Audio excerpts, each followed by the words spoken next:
Story की शुरुआत में हमें रेल्म ऑफ डेथ के बारे में बताया जाता है, जिसका नाम है नेक्रोपिट। एक ऐसा रेल्म जो कि डेथ के लिए है, पर वो केवल एक ही सिंगल लाइफ के लिए पूरी तरह से डिवोटेड है। और एक काफी ज्यादा बड़ा कैसल, एक काफी ज्यादा बंजर सी जमीन पर खड़ा हुआ है। एक लौता कैसल जो कि नेक्रोपिया के अंदर है, पर उसके अंदर ऐसी कई सारी चीजें हैं जिनके ऊपर भरोसा नहीं किया जा सकता। ऐसे कई सारे गोल्डन पिलर्स जिनका अंत नहीं है, और कई सारे खूबसूरत से मॉन्यूमेंट और म्यूरल्स, और एक ऐसा मार्बल हॉल जिसकी चमक देखकर किसी की भी सांसें रुक जाए। एक कमाल की कारीगरी जिसके ग्लोरी स्कल्पचर किया गया है। और फिर आगे बताया जाता है कि एक सिंबल जो कि एब्सोल्यूट पावर का है, इस सभी चीजों का master, the absolute ruler of Necropia, death king यानी मौत का देवता कर्नाक, जो कि सभी से ऊपर है और अपनी मौत तक को कंट्रोल कर सकता है। और उसने एक सेंचुरी के बाद इस चीज को रियलाइज किया कि जो ह्यूमंस होते हैं वो ऐसी चीज के ऊपर जो कि मौत होती है उसके ऊपर कंट्रोल नहीं कर सकते। फिर हमें कर्नाक के थोड़े से पास्ट के बारे में बताया जाता है कि जब वो एक इंसान हुआ करता था, वो एक फॉलन नोबल फैमिली का बास्टर्ड चाइल्ड था। उसने अपनी माँ को बचपन में ही खो दिया था और बाकी नोबल्स की वजह से उसे काफी ज्यादा प्रेशर का सामना करना पड़ता था। वो केवल बड़े होते हुए केवल अपने ऊपर ही भरोसा कर सकता था, और उसके अंदर एक काफी ज्यादा स्ट्रॉन्ग डिजायर पैदा हुआ जो कि पावर के लिए था। और फिर एक समय पर उसके हाथ में फॉरबिडन कोडेक्स लगा जो कि नेक्रोमेंसरी के लिए होता है, और उसके बाद से उसने इंसानियत से अपना रास्ता अलग कर लिया था।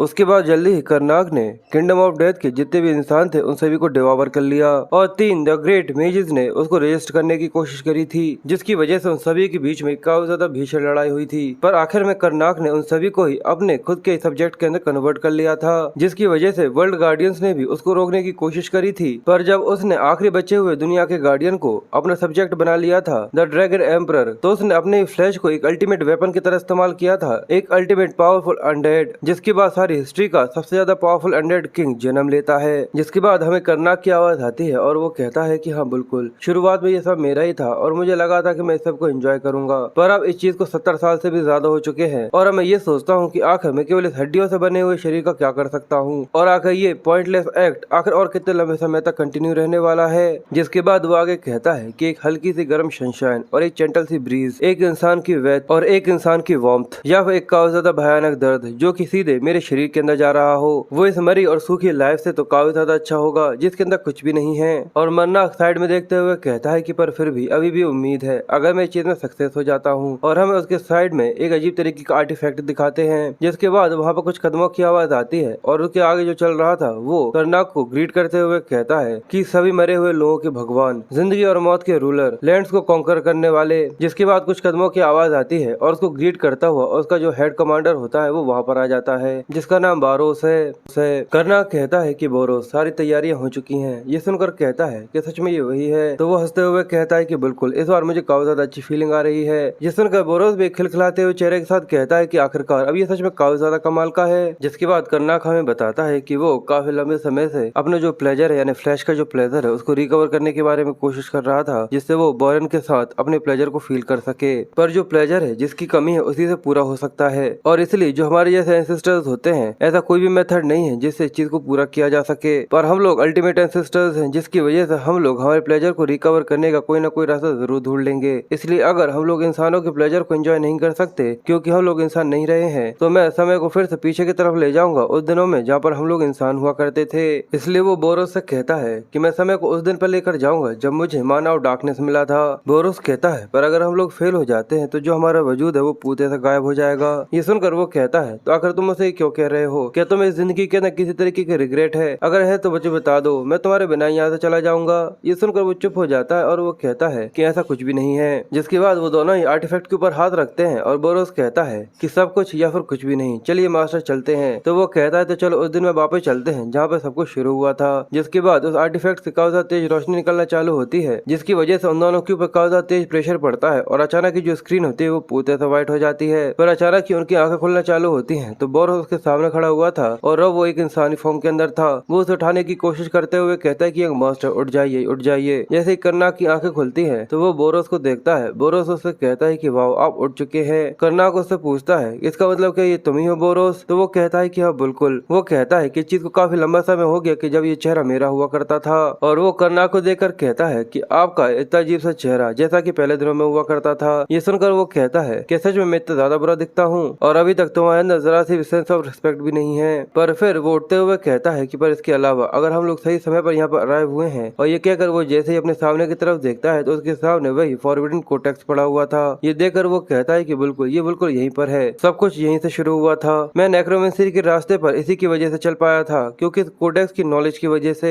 इसलिए वो चुटकी बजाते हुए कहता है तो चलो इस चीज को ट्राई कर देखते हैं। और उसकी चुटकी से एक एनर्जी निकलती है जो कि कोडेक्स को जला देता है। ये देखकर बोरोस हैरान था और वो कहता है कि ये बिल्कुल सही है जो कि मुझे कर देना चाहिए था। बोरोस कहता है पर क्या ये ठीक होगा कि आपने इसको यहाँ पर जला दिया है? तो वो कहता है कि छोड़ो, वैसे भी मुझे सारी चीजें याद है और भले ही एक फॉरवर्डन कोडेक्स है पर असल में ये चीज इतनी भी ज्यादा जरूरी नहीं है, ये बस एक बेसिक सी चीजें हैं और यही अच्छा होगा कि इसको अभी यहीं पर खत्म कर दिया जाए, जिससे किसी भी तरीके की पॉसिबिलिटी खत्म हो जाए कि वरना हमें किसी और से बाद में निपटना पड़ता। ये सुनकर बोरोस उसकी तारीफ करते हुए कहता है इसका मतलब आप सारी चीजें सोच कर आए थे। यंग मास्टर, आप तो सच में पहले से और भी ज्यादा हैंडसम लगने लगे हैं। सही में ये तो बिन पहनने का लोटा है, कहीं इधर घूम जाता है या फिर कहीं उधर। जिसके बाद उनके पेट से गुड़गुड़ों की आवाज आना चालू कर देती है। ये देखकर वो दोनों ही चुप थे। कर्नाक सरप्राइज होते हुए कहता है कि मैं काफी लंबे देर से देख रहा हूँ कि जब से ये आवाज मुझे सुनाई दे रही है। तो वो कहता है कि हाँ, क्योंकि मुझे भूख लगी है। सच में वो लोग टाइम ट्रेवल कर काफी ज्यादा थक गए हैं, इसलिए वो लोग उस केव से बाहर निकलते हैं और कहते हैं तो चलो कुछ खाने के लिए चलते हैं। और जब वो लोग एक रेस्टोरेंट पहुंचकर वहाँ पर खाना खाते हैं तो वो उन्हें इतना ज्यादा पसंद आता है कि चिल्लाने लग जाते हैं, जिसकी वजह से जो बाहर के लोग होते हैं वो सभी तक शॉक हो गए थे। वो कहते हैं कि अगर ये केवल एक ब्रेड को किस तरीके से बनाते हैं, सच में ये तो एक मास्टरपीस है। वाह, मैं टेस्ट कर सकता हूँ, सच में मैं चीजों को टेस्ट कर सकता हूँ। वो लोग ब्रेड खाते हुए सच में काफी ज्यादा खुश होते हैं और रोते हुए कहते हैं कि वाह, ये चीज तो सच में काफी ज्यादा अच्छी है। बोरस रोते हुए कहता है कि ये तो इतनी ज्यादा अच्छी चीज है कि जिसके लिए मरा भी जा सकता है। तो कर्नाक उससे कहता है कि मरने की बातें बिल्कुल भी मत करना, मैंने हम लोगों को यहाँ पर रिवाइव किसी वजह से किया है। बोरोन रोते हुए कहता है इसका मतलब हमारी जिंदगी का गैम्बल सच में यहाँ पर काफी ज्यादा वर्थ इट रहा। ये चीज सच में इतनी ज्यादा टेस्टी है कि आंसुओं की वजह से जो मेरी आंखें है वो पूरे से ब्लॉक हो गई है। और सही में उसका जो चेहरा होता है वो काफी ज्यादा फनी होता है। कर्नाक भी रोते हुए कहता है कि मुझे पता है कि तुम्हें कैसा महसूस हो रहा होगा, पर तुम्हें देखना होगा कि अगर तुम कितना खाते हो, तुम्हें पता है ना कि जो पैसा है वो आसमान से नहीं गिरता। तो बोरोन अपने मास्टर को भी थोड़ा सा शांत होने का कहता है। तो वो कहता है कि सच में ये खाने की स्मेल इतनी ज्यादा अच्छी है कि मैं चाहकर भी अपने आप को रोक नहीं पा रहा। पर तभी उनके साइड की टेबल पर एक आदमी चिकन लेकर आ गया था। जैसे वो ये देखते वो बहुत ज्यादा हैरान हो जाते हैं और वो हैरानी के साथ कहते हैं कि ये कोई चिकन नहीं है, सच में ये जगह तो इन चीजों से भरी हुई है। इसकी जो खुशबू है वो सच में काफी ज्यादा अच्छी है। मैं तो ऐसा लगता है कि फिर से इसके ऊपर खोने वाला हूँ। कर्नाक कहता है कि पर हम लोग इस चीज को अफोर्ड नहीं कर सकते, तुम्हें पता है ना कि मैं फॉलन नोबल फैमिली से हूँ। पर तभी वो अपनी ईवल साइड दिखाते हुए कहता है कि क्यों ना मैं इन सभी को मार दूं और वो चिकन अपने लिए ले लूं। ये देखकर बोरोन हैरान होते हुए उसे कहता है कि मास्टर प्लीज शांत हो जाइए। और सच में ये सीन काफी ज्यादा फनी है। बोरोन बताता है कि जिस तरीके की अभी हमारी करंट स्ट्रेंथ है उसके अंदर ये लोग हमारा चटनी बना देंगे। तो रुको, मुझे देखने दो कि आखिर हमारे पास पैसा कितना है। कर्नाक ये सुनकर कहता है कि हाँ, मैं समझ गया। जिसके बाद वो लोग पैसा देखना चालू करते हैं और कहते हैं कि सच में गरीब होना एक काफी ज्यादा बड़े पाप की तरह है। पर जैसे ही वो लोग अपनी पोटरी को खोलते हैं जिसके अंदर उन्होंने पैसा रखा हुआ था, बोरोन ये देख काफी ज्यादा सरप्राइज था और वो कहता है कि यंग मास्टर, मुझे लगता है कि यहाँ पर एक दिक्कत है। ये सुनकर वो कहता है कि आखिर तुम्हारा मतलब क्या है। बोरोन कहता है मुझे लगता है कि हमारे टाइम टेबल की वजह से चीजों के ऊपर काफी इफेक्ट पड़ा है। कर्नाक भी ये देखकर कहता है कि सच में ये चीज काफी ज्यादा अजीब है। बोरोन कहता है कि मुझे भी लगता है कि यहाँ पर कुछ न कुछ तो गड़बड़ है, क्योंकि मुझे इस चीज का बिल्कुल भी यकीन नहीं हो रहा कि हमारे पास सच में इतना ज्यादा पैसा हो सकता है। ये देखकर वो सोचता है कि आखिर चीज इतनी ज्यादा खराब कब हो गई। फिर वो अपनी लाइफ के बारे में सोचकर इसके बारे में बताता है। फिर वो अपने पास्ट के बारे में बताता है कि इस समय पर जो उसकी जस्ट एंड फैमिली थी उसकी जो फाइनेंशियल स्टेट थी वो काफी ज्यादा गरीब थी। और जो मेरे ग्रैंडपा थे उन्होंने जो अपने टेरिटोरी के अंदर कई सारे बिजनेस चालू करे थे, पर वो अचानक पूरे पूरे खत्म हो गए। और जो उनका पूरा कर्ज था वो मेरे फादर के ऊपर छोड़कर चले गए, करपुट के ऊपर। और सबसे बुरी बात ये थी कि जो मेरे फादर थे उनके पास भी इस तरीके की कोई एबिलिटी नहीं थी कि वो उस बढ़ते हुए डेप्थ को हैंडल कर सके। और इसके अलावा जो उनकी ओरिजिनल वाइफ थी उनसे उनके 2 लड़के थे, पर वो दोनों भी पूरे से बेकार कमीने थे, जिसकी वजह से वो अपनी फैमिली की जरा सी मदद नहीं कर सकते थे। और जो मैं था वो एक कमीना बच्चा था जिसने एक ऐसी फैमिली के अंदर जन्म लिया था जो पूरी तरह खत्म हो चुकी थी, जिसकी वजह से फैमिली की जितनी भी बुरी चीजें होती थी वो मुझे इंडोर करनी पड़ती थी, जिसकी वजह से मैं अपना हर एक दिन बड़ी मुश्किल से काट पाता था। इसी वजह से जो मेरी फैमिली है उसका स्टेटस बिल्कुल ऐसा ही होना चाहिए। तो आखिर आखिर क्या वजह है? तो आखिर इतना सारा पैसा मेरे पास वो भी आया कहाँ से? इसलिए वो बोरोन से कहता है कि ये कोई ऐसी चीज नहीं है जिसके लिए हमें खुश होना चाहिए, कि ऐसा तो नहीं कि जो हम लोग हमारे पास्ट में आए हैं उसकी वजह से किसी तरह की गलती हो गई हो। बोरोन कहता है कि मैं चीज के लिए श्योर नहीं हूँ, मैं तो एक सोर्समैन हूँ, आखिर मुझे इसके बारे में कैसे पता होगा। ये सुनकर कर्नाक थोड़ा सा परेशान सा होता हुआ कहते हैं कि इसका मतलब ये है कि हम लोग फिर से हमारे पास्ट में नहीं आए हैं। वैसे कई सारी सिमिलर मेमोरीज है जो कि इस चीज से काफी ज्यादा मेल खाती है।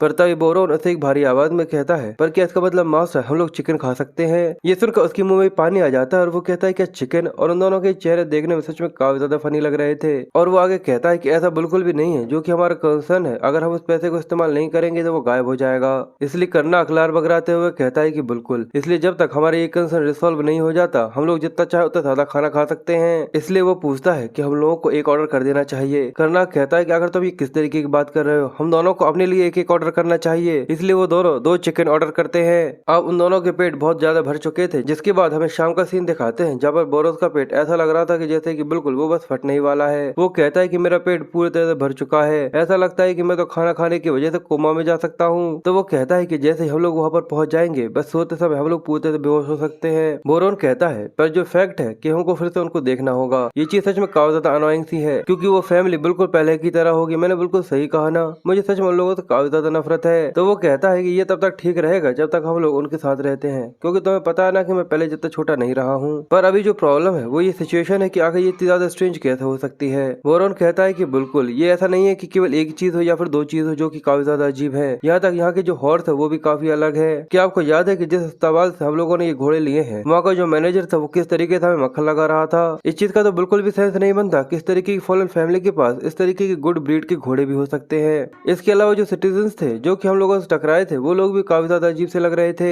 जो लोग हमेशा हमें सताया करते थे और कमीना बोला करते थे और हमेशा हमारी बेइज्जती किया करते थे, आज वो हम लोगों को देखकर इतने ज्यादा खुश हो रहे थे, इतने ज्यादा खुश कि उनकी आंखों में हमें देखकर आंसू आ गए थे। मुझे तो ऐसा लग रहा था कि ये कोई मेरा डरावना सा सपना तो नहीं है। कर्नाक कहता है कि सच में ये चीज मुझे भी सच में काफी ज्यादा अजीब सी लग रही थी। बोरोन कहता है कि हम इस सब के बारे में पता लगा लेंगे जैसे ही हम लोग घर पहुंच जाएंगे। तो वो कहता है कि बस हम लोग वहाँ पर पहुंचने ही वाले हैं। कर्नाक कहता है कि मैंने जगह को काफी लंबे समय से नहीं देखा था, जिसकी वजह से मुझे थोड़ा सा अजीब सा महसूस हो रहा है। बोरोन कहता है कि मुझे तो सच में काफी ज्यादा अनोइंग सा महसूस हो रहा है, क्योंकि मेरे पास यहाँ की कोई अच्छी खास मेमोरीज नहीं थी। कि असल में बोरोन एक अनाथ लड़का है, जिसकी वजह से वो कभी भी अपनी जिंदगी काफी अच्छे तरीके से नहीं जी पाया था। और उसके जो पेरेंट्स थे वो सच में काफी ज्यादा बड़े कमीने लोग थे, कि उन लोगों ने आधी रात में बोरोस को अकेला छोड़ते समय भी एक बार तक नहीं सोचा था। जिसके बाद मैंने इसको ढूंढा था जब वो मरने की कंडीशन में आ गया था। उसकी कंडीशन सच में काफी ज्यादा खराब थी। जिसके बाद मैं अपने साथ बोरोस को अपने घर लेकर चला गया था। पर ये चीज काफी ज्यादा अजीब थी कि मेरे फादर ने उसको यहाँ पर रखने के लिए अलाउ कर दिया था। इसी वजह से भले ही मैं अपनी फैमिली का एक नाजायज औलादी क्यों ना हूँ, पर ये एक ऐसी फैमिली जिसने मेरी शक्ल बचा कर रखी थी। पर तभी बोरोस उसे हिलाते हुए कहता है कि यंग मास्टर, यंग मास्टर। ये सुनकर वो कहता है कि क्या? तो वो अपनी उंगली के इशारे के साथ कहता है। तो वो कहता है कि मुझे सही से याद तो नहीं है, पर क्या ये वही घर है जिसके बारे में हम लोग कह रहे थे? तो कर्नाक सामने की तरफ देखकर कहता है कि बिल्कुल। पर जैसे उसकी नजर उस मेंशन के ऊपर जाती है जो कि काफी ज्यादा बड़ा था और उसके सामने 2 गार्ड भी खड़े हुए थे, इन दोनों को भी देखकर काफी ज्यादा हैरानी होती है। और बोरोस कहता है ऐसा तो नहीं कि हम लोग कोई गलत जगह पर आ गए हों। बोरोस कहता है ऐसा तो नहीं कि हम लोग कोई गलत जगह पर आ गए हों। कर्नाक कहता है कि नहीं, ये वही जगह है जो कि मेरे मेमोरीज के अंदर थी।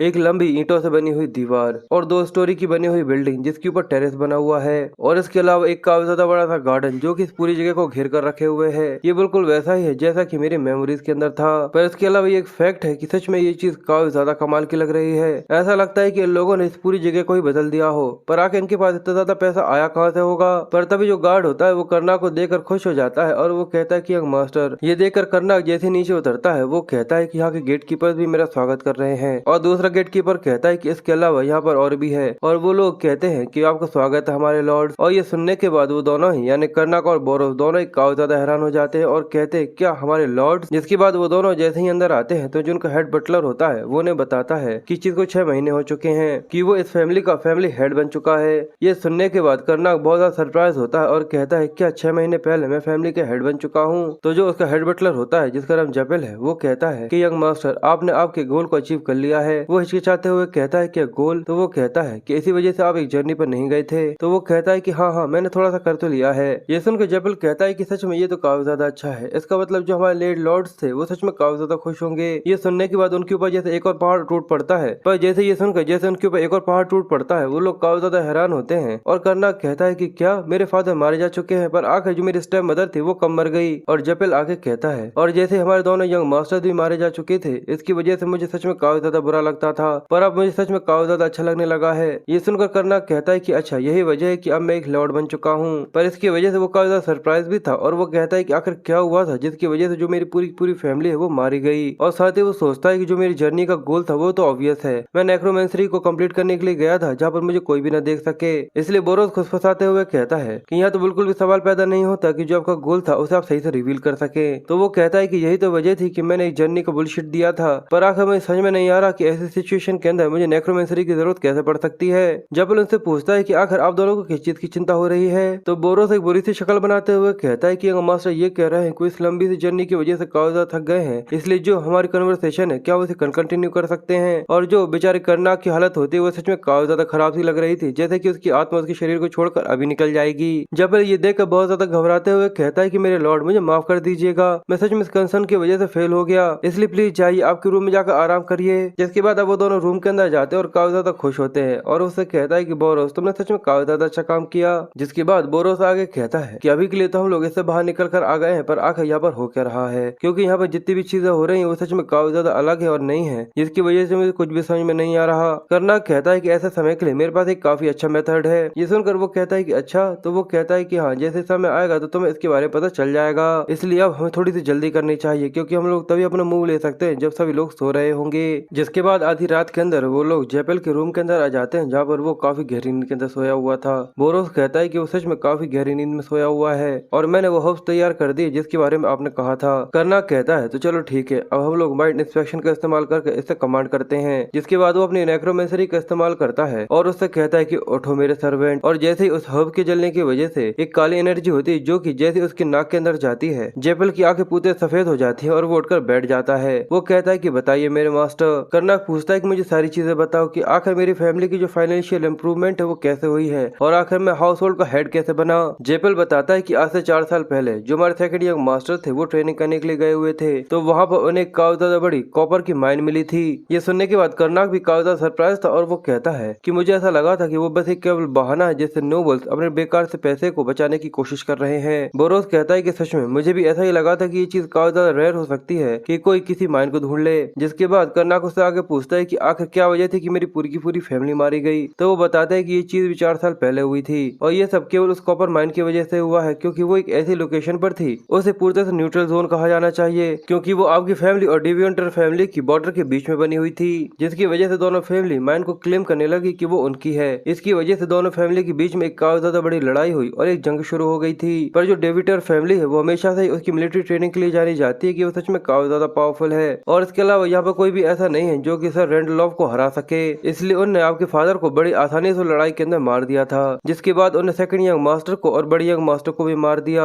और जो हाउस होल्ड के बेस्ट नाइट हुआ करते थे उनके भी दोनों पैर काट दिए गए थे, जिसकी वजह से वो अपनी जिंदगी से इतने ज्यादा हताश हो गए थे कि उन्होंने खुद की जिंदगी खत्म कर ली, यानी सुसाइड कर लिया। जिसकी वजह से आपकी जो स्टेप मदर थी वो भी काफी ज्यादा बड़ी शौक में चली गई थी और कुछ ही समय के बाद वो भी चल बसी, जिसकी आखिर में केवल यंग मास्टर करनाक ही बचे हुए थे जो कि सक्सेसर बन सकते थे, पर वो उस समय काफी ज्यादा छोटे थे। इसलिए दोनों फैमिलीज ने प्रॉमिस किया कि वो दोनों तब तक के लिए रुकेंगे जब तक उसकी उम्र नहीं हो जाती और वो सही तरीके से हाउस होल्ड का एक ऑफिशियल हेड नहीं बन जाता। पर फिर भी सभी लोग उस कॉपर माइन के लिए काफी ज्यादा कंसर्न थे, इसलिए उन्होंने इस लड़ाई की वजह से कंपनसेशन देना चालू किया। जिसके बाद यंग मास्टर करनाक सभी लोगों के सामने आए और उन्होंने फैमिली को बचाने के लिए एक सोल्यूशन सामने रखा और उन दोनों के बीच में ये डिसाइड हुआ कि जब करनाक थोड़ा सा बड़ा हो जाएगा तो उन दोनों के बीच में एक डुअल होगी। ये सुनने के बाद करनाक उससे कहता है कि रुको रुको, क्या एक डुअल? ये सुनने के बाद बोरोन भी काफी हैरान था और वो कहता है कि सच में ये तो काफी ज्यादा जल्दी है। जिसके बाद हमें ट्रायल डुअल के बारे में बताया जाता है कि एक ऐसा डुअल है जो कि किसी की प्राइड को रखता है और ये चीज पूरी तरह से पॉसिबल है कि अगर आप चाहें तो आपकी जगह पर एक सब्स्टिट्यूट वॉरियर को भी रख सकते हैं। और जो ये डुअल है वो एलियम की प्रीस्ट के सामने होता है और जो विनर होता है वो केवल तभी डिसाइड किया जा सकता है जब एक तरफ का एक इंसान मारा जाता है। बोरोन ये जानने के बाद कहता है कि सच में आपने आपकी कब्र खुद खोद कर रखी हुई है। करनाक कहता है कि वो मैं नहीं था, पर अब मुझे समझ में आ गया है कि आखिर सभी लोग मुझसे इतना ज्यादा प्यार क्यों करते हैं और ये कैसी लड़ाई है जहाँ पर मैं सच में हारने ही वाला हूँ। इसी वजह से मेरे पास कोई और चॉइस नहीं थी, इसलिए मैं लड़ाई को छोड़कर अपनी तैयारियां करने के लिए चला गया था और डेविएंटर कभी भी इस तरह की किसी ऑफर को रिफ्यूज कर ही नहीं सकता, इसकी वजह से उसकी खुद की इमेज खराब होगी। पर अगर मैं इस डुअल को जीत जाता हूँ तो जो माइन क्रॉप है मैं उसको सिक्योर कर लूंगा और इसकी वजह से हम लोग कभी भी भूखे नहीं मरेंगे। पर बोरन कहता है कि पर आपकी जो करंट स्किल्स लेवल है उसमें तो आप खुद ही एक मौत के करीब खड़े हुए इंसान की तरह है। करनाक कहता है इसी वजह से तो मैं जैसा तैयारी हो सकती थी वैसा करने के लिए गया था। साथ ही वो जेपेल से पूछता है कि आखिर वो डुअल कब होने वाला है, तो वो बताता है कि आज से केवल 1 महीने के बाद। ये देखकर वो बहुत ज्यादा हैरान था और घबराते हुए कहता है कि तो सच में काफी ज्यादा करीब है। जिसके बाद हमें अगले दिन सुबह का सीन दिखाया जाता है जहाँ पर करनाक ने कई सारी डिशेस को तैयार किया हुआ था। ये देखकर बोरोस उससे पूछता है कि मास्टर पर आखिर ये सब चीजें क्या है, तो वो कहता है कि बोरोस ये सब मैंने तुम्हारे लिए तैयार किया है क्योंकि तुम हमेशा ही काफी ज्यादा हार्ड वर्क करते हो, तो ये चीज तुम सच में डिजर्व करते हो। ये सुनकर उसकी आंखों में आंसू आ जाते हैं और वो काफी ज्यादा खुश होते हुए कहता है कि सच में आपका बहुत बहुत शुक्रिया। फिर वो खाना चालू कर देता है और करनाक से कहता है पर क्या आपके लिए अच्छा होगा कि आप इस तरीके से आराम करें क्योंकि जो डुअल की डेट है वो काफी ज्यादा करीब है। तो करनाक कहता है कि हाँ मैं उसी के बारे में बात करना चाहता था, क्या तुम उसको मेरे बजाय अटेंड कर सकते हो, क्योंकि रूल्स में इस चीज को अलाउ किया गया है। और लो थोड़ी सी चाय पी लो। पर ये सुनने के बाद बोरोस पूरे अपने होश खो बैठता है और वो चिल्लाते हुए कहता है कि अच्छा अब समझ में आया कि आखिर आपने इतनी सारी तैयारियां क्यों कर रखी है, पर मुझे माफ करिएगा पर मैं ऐसा बिल्कुल भी नहीं कर सकता। तो वो कहता है कि क्यों, वैसे भी तुमने 4 मार्शल किंग्स में से 3 को तो मार गिराया था। बोरोस कहता है कि वो सब केवल आपकी नेक्रोमेंसी की वजह से ही हुआ था, आप केवल अपने एक्सपीरियंस की वजह से मार्शल पावर को गेन नहीं कर सकते। ये उतना ज्यादा मीनिंगलेस है जैसे कि आप एडवांस स्वॉर्डमैनशिप को सीखना चाहते हैं पर आपके हाथ ही नहीं है। और मैं ये चीज कर भी सकता था अगर मेरे पास आधा साल होता ट्रेनिंग करने के लिए, पर 1 महीने के अंदर तो सवाल ही पैदा नहीं होता।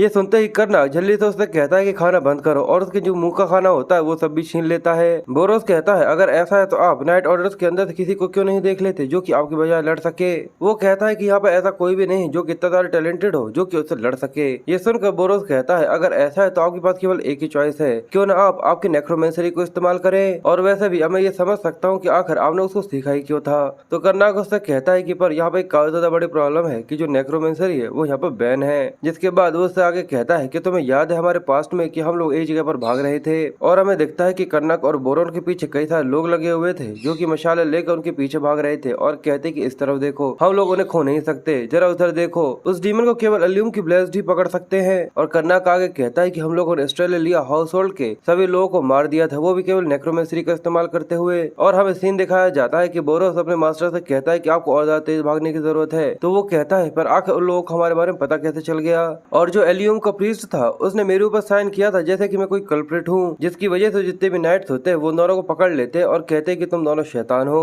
और उन लोगों को ये चीज काफी अच्छी तरीके से पता थी कि मैं एक नेक्रोमेंसर हूँ। अब जैसे कर्नाक और बोरोस को चारों तरफ से घेर लिया जाता है तो वो अपनी नेक्रोमेंसरी का इस्तेमाल करते हुए जो सोल्स होती है उनको इकट्ठा करना चालू करता है, जिसकी वजह से जमीन के अंदर से कई सारे डेविल्स निकल कर आ जाते हैं। ये देखकर वो सभी काफी तक घबरा जाते हैं और कहते हैं कि ये तो नेक्रोमेंसरी है, वो यहाँ पर इविल मैजिक को इस्तेमाल कर रहा है, इसलिए जल्दी से लड़ने के लिए तैयार हो जाओ। और जो डेविल्स होते हैं वो प्रीस्ट के ऊपर हमला करते हैं और काफी आसानी से उन सभी को मार देते हैं। ये देखकर वो भी काफी सरप्राइज थे और कहते हैं कि आखिर ऐसा कैसे हो सकता है, क्या जो गॉडेस की ब्लेसिंग्स है वो इसके ऊपर काम नहीं कर रही। पर कर्नाक और बोरोस उन लोगों को वहाँ पर मार देने के बाद जल्दी से वहाँ से भागना चालू कर देते हैं और कहते हैं कि हमें जल्दी से जल्दी निकलना होगा क्योंकि जो अगली टीम है वो जल्दी हम लोगों को पकड़ लेगी। पर मन्ना कंफ्यूज था और वो कहता है पर आखिर उन लोगों को पता कैसे चल गया कि मैंने यहाँ पर नेक्रोमेंसरी को इस्तेमाल किया है, क्योंकि किताब के अंदर तो लिखा हुआ है कि कोई भी इसके बारे में पता नहीं लगा सकता। तो बोरोस कहता है कि देखा जाए तो जो सिटीजन्स है, मेजेस है और नाइट्स है, उन लोगों को इसके बारे में पता नहीं चलेगा, पर ऐसा लगता है कि जो प्रीस्ट लोग होते हैं वो इसके लिए एक एक्सेप्शन है। ये सुनकर करना काफी ज्यादा हैरान हो जाता है और कहता है क्या, और इसकी वजह से उसके चेहरे का रंग भी उड़ गया था। बोरोस उस सबको याद करते हुए कहता है कि सच में उस समय तो वो बिल्कुल किसी टॉर्चर की तरह लगता था। और वो कहता है कि हाँ इसी वजह से तो एक लेजेंड शुरू हुआ था। बोरोस कहता है कि मुझे समझ गया कि आखिर आपका प्लान क्या होने वाला है। तो वो कहता है कि हाँ बिल्कुल, ऑस्ट्रेलियन वहाँ पर नेक्रोमेंसी का इस्तेमाल करने वाला है और ये दिखाएगा कि वो एक नॉर्मल कॉम्बैट है। और इसके अलावा जो ट्रायल डुएल होगा उसका जो जज है वो एक प्रीस्ट होगा, इसलिए अगर मैं नेक्रोमेंसरी का इस्तेमाल करता हूँ तो मैं अपने पास्ट को रिपीट करूंगा और मैं बिल्कुल फिर से वैसी जिंदगी नहीं जीना चाहता जिसमें मुझे केवल भागना पड़े। बोरोस कहता है क्यों ना हम लोगों ने कुछ पैसे दे दे और यहाँ से गायब कर दें, मैं जल्दी से जाकर ज्वेलरी और फंड को देखता हूँ। तो वो कहता है पर ये चीज सच में काफी ज्यादा शर्मनाक होगी क्योंकि मेरे फैमिली के सभी लोग मुझसे काफी ज्यादा नफरत करते थे और मारे गए। अब ये सुनकर बोरोस खाना उठाकर जाने लग जाता है और कहता है कि जो देवी है वो सच में काफी ज्यादा अच्छे पैट्रियार्च की तरह से आपके एक्ट करेंगी। बोरोस खाना उठाकर वहाँ से जाने लग जाता है और कहता है अगर ऐसा है तो आपको एक अच्छे पैट्रियार्च की तरह एक्ट करना चाहिए, मैं जाकर आपकी फ्यूनरल की तैयारियां करवाता हूँ। तो वो कहता है कि ऐसा एक्ट नहीं, तुम मुझे ऐसा महसूस करा रहे हो जैसे कि मैं एक बुरा इंसान हूँ। जिसके बाद वो बोरोस को रोक कर कहता है कि रुको, फिर से बैठ जाओ, आखिर तुम कहाँ जा रहे हो, मेरे पास एक प्लान है, भले वो एक थोड़ा सा खतरनाक है पर फिर भी मेरे पास एक प्लान है। जिसके बाद हमें डेविएंटर के नॉर्थन फोर्ट का सीन दिखाया जाता है कि वहाँ पर जितने भी नाइट्स होते हैं वो सभी ट्रेनिंग करने में लगे हुए थे। फिर जो उनका इंस्ट्रक्टर होता है वो कहता है कि ठीक है बहुत हो, अब थोड़ी देर के लिए आराम कर लो। और अब जैसे ही वो लोग वहाँ पर बैठ जाते हैं तो हमें वहाँ पर रेंडलॉफ को दिखाते हैं जो कि प्रैक्टिस करने के लिए आया था। तभी उसे एक आवाज आती है कि सर रेंडलॉफ, आखिर आपकी ट्रायल डुएल के लिए तैयारियां कैसी चल रही हैं? तो वो उस लाल बाल वाले आदमी से कहता है कि सर बैरेट, आखिर किस तरह की तैयारियों की मुझे जरूरत है, वो भी एक ऐसे इंसान के खिलाफ जो कि काफी ज्यादा अनस्किल्ड है। बैरेट कहता है कि ये तो सही है पर फिर भी आपको अपना गार्ड डाउन नहीं करना चाहिए, उसके पास किसी तरीके का प्लान तो होगा ही। रेंडलॉफ कहता है क्या ये किस तरीके की बकवास है, ये तो सच में मेरे लिए केवल समय की बर्बादी होगी क्योंकि वो एक काफी ज्यादा स्पॉइल्ड बेवकूफ एक यंग मास्टर है जिसको इस दुनिया के बारे में बिल्कुल भी नहीं पता। बैरेट सोचता है कि इस चीज में तो कोई भी शक नहीं है कि जो सर रेंडलॉफ है वो कभी भी नहीं हार सकते, पर जो नया लॉर्ड है उसके पास किसी तरीके का प्लान तो होगा ही, इसी वजह से उसने इस तरीके की किसी ड्यूल को रिक्वेस्ट किया है। और वहीं उन्हें बाहर से कुछ आवाजें आती हैं और वो पीछे की तरफ देखते हुए कहता है कि मर्चेंट फिर से, ऐसा लगता है कि इस साल सच में कई सारे लोग हैं जो कि बाहर से आ रहे हैं। ये चीज सच में काफी ज्यादा डिस्ट्रैक्टिंग है। जिसके बाद वो अपने जितने भी नाइट्स होते हैं वो उनसे कहते हैं कि चलो ठीक है, फिर से अपनी पोजीशन ले लो। और हम उनके पीछे उस आदमी को दिखाते हैं जो कि यहाँ पर आकर हैंकरचिप्स बेच रहा था। उसकी मूछें काफी लंबी लंबी थी और जैसे उसकी शक्ल दिखाई जाती है तो ये देख हंसी आ जाती है, क्योंकि वो कोई और नहीं बोरस था जो कि यहाँ पर भेद बदल कर आया था। और बोरस कहता है कि ये काफी अच्छा है कि मैं यहाँ पर आने के लिए तैयार हो गया। पर देखा जाए तो जो रेंडलॉफ है उसकी जो कॉम्बैट पावर है वो इतनी भी ज्यादा पावरफुल नहीं है, पर अगर 1-to-1 बैटल की जाए तो उसका जो अपोनेंट है वो काफी ज्यादा आसानी से इसे जीत सकता है, क्योंकि ये एक काफी ज्यादा फुलिश टाइप है जहाँ पर वो केवल एक हैवी सोर्ड टेक्निक को इस्तेमाल करता है। इसी वजह से इसने कभी भी बैटल ऑरा को सीखने की कोशिश ही नहीं करी। इसी वजह से ये चीज काफी आसान है कि जो इसका अपोनेंट है वो इसकी मूवमेंट्स को काफी आसानी से प्रेडिक्ट कर सकता है। और अगर देखा जाए तो ये चीज मेरे लिए सच में काफी ज्यादा अच्छी है, पर फिर भी एक महीना इससे लड़ाई करने के लिए काफी नहीं होगा। पर तब एक लड़की होती है जो कि पीछे से उसको आवाज देती है और कहती है कि यहाँ पर तुम्हारे मेरे भाई रेंडलॉफ के साथ किसी तरीके का काम है। ये सुनकर वो थोड़ा सरप्राइज हो जाता है और वो पीछे की तरफ देखता है और कहता है क्या आप सर रेंडलॉफ की छोटी बहन है? तो वो कहती है कि हाँ, पर क्या तुम्हारे से कोई काम है? तो वो कहता है कि असल में मैं यहाँ पर नॉर्थ के स्ट्रॉन्गेस्ट नाइट को देख रहा था, क्योंकि वो हम जैसे इंसानों का एक आइडल है। जिसके बाद वो आगे की तरफ उसको हैंकरचिप्स दिखाते हुए कहता है कि कितना ज्यादा अच्छा इत्तेफाक है, क्योंकि आपकी जैसी किसी लेडी के पास तो एक अच्छी से हैंकरचिप तो होना जरूरी है। मैं आपको एक अच्छा प्राइस लगा दूंगा। ये सुनने के बाद वो काफी ज्यादा खुश हो जाती है और उसको जो हैंकरचिप्स होती है वो पसंद आती है। ये देखकर वो कहता है कि ये काफी अच्छा है कि इसने मुझे पहचाना नहीं। जिसके बाद हमें मरनाक की फैमिली का जो पर्सनल ट्रेनिंग हॉल होता है वो दिखाया जाता है, जो कि काफी ज्यादा बड़ा था। बोरोस वहाँ पर आकर कहता है कि मास्टर, आखिर आपकी स्टेमिना ट्रेनिंग कैसी चल रही है? पर जैसे वो अपने सामने देखता है तो उसकी आंखें फटी की फटी रह जाती है और उसका जो दिल होता है वो उसके मुंह से बाहर आ जाता है, क्योंकि उसके जो यंग मास्टर थे वो जमीन पर पड़े हुए थे और उनकी आत्मा भी उनके शरीर से निकल रही थी। ये देखकर वो घबराते हुए कहता है कि यंग मास्टर जल्दी से उठ जाइए, और उन्हें जोर जोर से हिलाने लग जाता है। पर मरना कपकपाती हुई आवाज में उससे कहता है कि मुझे इस तरीके से हिलाना बंद करो, मेरा खाना मेरे मुंह से बाहर आ जाएगा। बोरोस कहता है कि जैसा मैंने आपसे कहा था आपने इस होल के 15 चक्कर लगाए हैं। वो कहता है कि अभी अभी मैंने उनको कंप्लीट किया था, जिसकी वजह से मैं बेहोश हो गया था और अब मैं बिल्कुल भी नहीं भाग सकता। ये देख कर बोरोस कहता है कि सच में आपको जो स्टेमिना है वो काफी ज्यादा बेकार है। करना कहता है पर यहाँ पर किसी तरीके का रीजन है जिसकी वजह से मुझे इस तरीके की ट्रेनिंग करनी पड़ रही है। वो कहता है कि आपकी जिस तरीके की श्रिम जैसी बॉडी है, इस समय पर अगर आप कुछ भी करते हैं तो ये चीज बिल्कुल भी मीनिंगलेस नहीं होगी, इसलिए आपको लगातार ऐसा एक्सरसाइज करते रहना होगा। करना गुस्से कहता है पर मुझे थोड़ी देर के लिए आराम कर लेने दो। पर बोरोस गुस्से में कहता है कि सच में अब हम लोग सच में आपकी जो स्टेमिना ट्रेनिंग है उसको चालू करने वाले हैं। ये देखकर वो घबराते हुए कहता है कि आखिर अचानक तुम्हें यहाँ पे क्या हो गया है, आखिर तुम क्या करने वाले हो? बोरोस कहता है कि ये तो बस रिहैब है, और उसके अंदर से काफी डरावना ऑरा निकलने लगता है और उसकी जीभ बिल्कुल सांप की तरह निकल आती है। और वो कहता है तो चलो हम लोग हमारी ट्रेनिंग को चालू करते हैं। और ये देखकर करना सच में पूरी तरह खत्म हो जाता है। जिसके बाद हमें 10 दिन बाद यानी डुअल से 20 दिन पहले का सीन दिखाया जाता है कि सबसे पहले उठकर हमें काफी अच्छे तरीके से ब्रेकफास्ट करना है। जिसके बाद हमें ट्रेनिंग हॉल के अंदर जाकर 100 पुशअप्स लगाने हैं। ये सुनकर करना कहता है कि सच में 100 पुशअप्स, और वो काफी ज्यादा घबरा रहा था। जिसके बाद वो आगे कहता है कि हमें 100 बार पुल स्विंगिंग करना है, जिसके लिए करना बस एक पतली सी रॉड लेता है, पर उसमें भी उसे काफी ज्यादा दिक्कत आ रही थी। पर जो बोरोस होता है वो काफी ज्यादा बड़े हथियार को लेकर घुमा रहा था, पर उसे उसमें भी काफी ज्यादा मजा आ रहा था। जिसके बाद वो लोग 100 बार स्क्वाट्स लगाते हैं, जिसमें करना को ऐसे ही काफी ज्यादा दिक्कत आ रही थी, पर बोरोस अपने ऊपर 2-2 बोरियां लेकर काफी आसानी से सारे स्क्वाट्स कर लेता है। जिसके बाद वो आगे कुछ कहता उससे पहले करना कहता है कि बस एक ब्रेक। तो वो कहता है कि हाँ, हम लोग थोड़ी देर के लिए ब्रेक ले सकते हैं। जिसके बाद हमें खाना खाना है, एक हैवी मील। जिसके बाद फिर से हमें 100 पुशअप्स लगाने हैं, फुल स्विंग करनी है और फिर से स्क्वाट लगाने हैं। और ऐसे ही उन्हें ये रूटीन रेगुलर फॉलो करना था, और ऐसे ही करते हुए उन्हें काफी दिन हो चुके थे। जिसके बाद हमें 15 दिन के बाद का सीन दिखाया जाता है कि जो करनाक था अब वो बोरियों को लेकर भी स्क्वाट्स लगाने के एबल हो गया था। ये देखकर बोरोस कहता है कि यंग मास्टर, लगता है कि अब आप थोड़ा बहुत स्टेमिना बिल्ड कर चुके हैं। वो कहता है कि बिल्कुल, मैं काफी ज्यादा ट्रेनिंग करता हूँ, पर फिर भी मैं अपने आप को अगर तुमसे कंपेयर करूँ तो मैं अभी भी काफी ज्यादा पीछे हूँ, और तुम आखिर इतने ज्यादा बल्कि कैसे हो गए? तो वो कहता है कि ये सब इसी वजह से क्योंकि मैं आपसे दुगनी ट्रेनिंग करता हूँ यंग मास्टर। जिसके बाद बोरोस आगे कहता है तो चलो हम लोग स्वॉर्ड ट्रेनिंग को चालू करते हैं। ये देखकर वो कहता है कि स्वॉर्ड्समैनशिप आखिरकार। तो बोरोस उसे एक तलवार देता है और कहता है कि जरा इसको लेकर पोज में खड़े होना। पर फिर हमें काफी ज्यादा बुरा सा चेहरा दिखाते हैं और वो कहता है कि सच में ये चीज पूरी तरह से बेकार है। जिसके बाद वो उसे पूरी तरह से टोकना चालू करता है और पूरी तरह से उसको सही करने की कोशिश करता है। वो कहता है कि आपके हाथ कितने ज्यादा ट्रेम्बल कर रहे हैं, अगर आप कहाँ देख रहे हैं? अपने कंधों को ढीला करिए, अपना जो पूरा का पूरा वजन है उन्हें अपने पैरों पर लेके आइए और अपने घुटनों को और ज्यादा मोड़िए। और ऐसे ही और भी कई सारी चीजें, जिसकी वजह से कन्ना को काफी ज्यादा गुस्सा आ रहा था। पर अब वो पूरी तरह से पोज लेकर खड़ा हो गया था, जो देखकर वो कहता है कि सच में ये तो काफी ज्यादा स्ट्रिक्ट निकला। बोरोस कहता है कि अब आप थोड़े से डिसेंट लग रहे हैं, अगर आप इस स्टैंड को मेंटेन कर रखते हैं तो कोई भी ऐसा अटैक नहीं है जो कि आपको लग सकता है, इसलिए अब मैं आपके ऊपर अटैक करने वाला हूँ, तो अपने आप को तैयार कर रखिएगा। और वो केवल यहाँ पे एक रॉड लेता है। ये सुनकर वो कहता है कि ठीक है, मैं इसके लिए तैयार हूँ। हूँ। पर बोरोस जैसे उसके ऊपर अटैक करता है तो इतना ज्यादा फास्ट होता है कि कर्नाक भी इतना ज्यादा हैरान था कि सीधे उसके पेट पर जाकर अटैक लगता है और वो काफी ज्यादा घायल हो जाता है।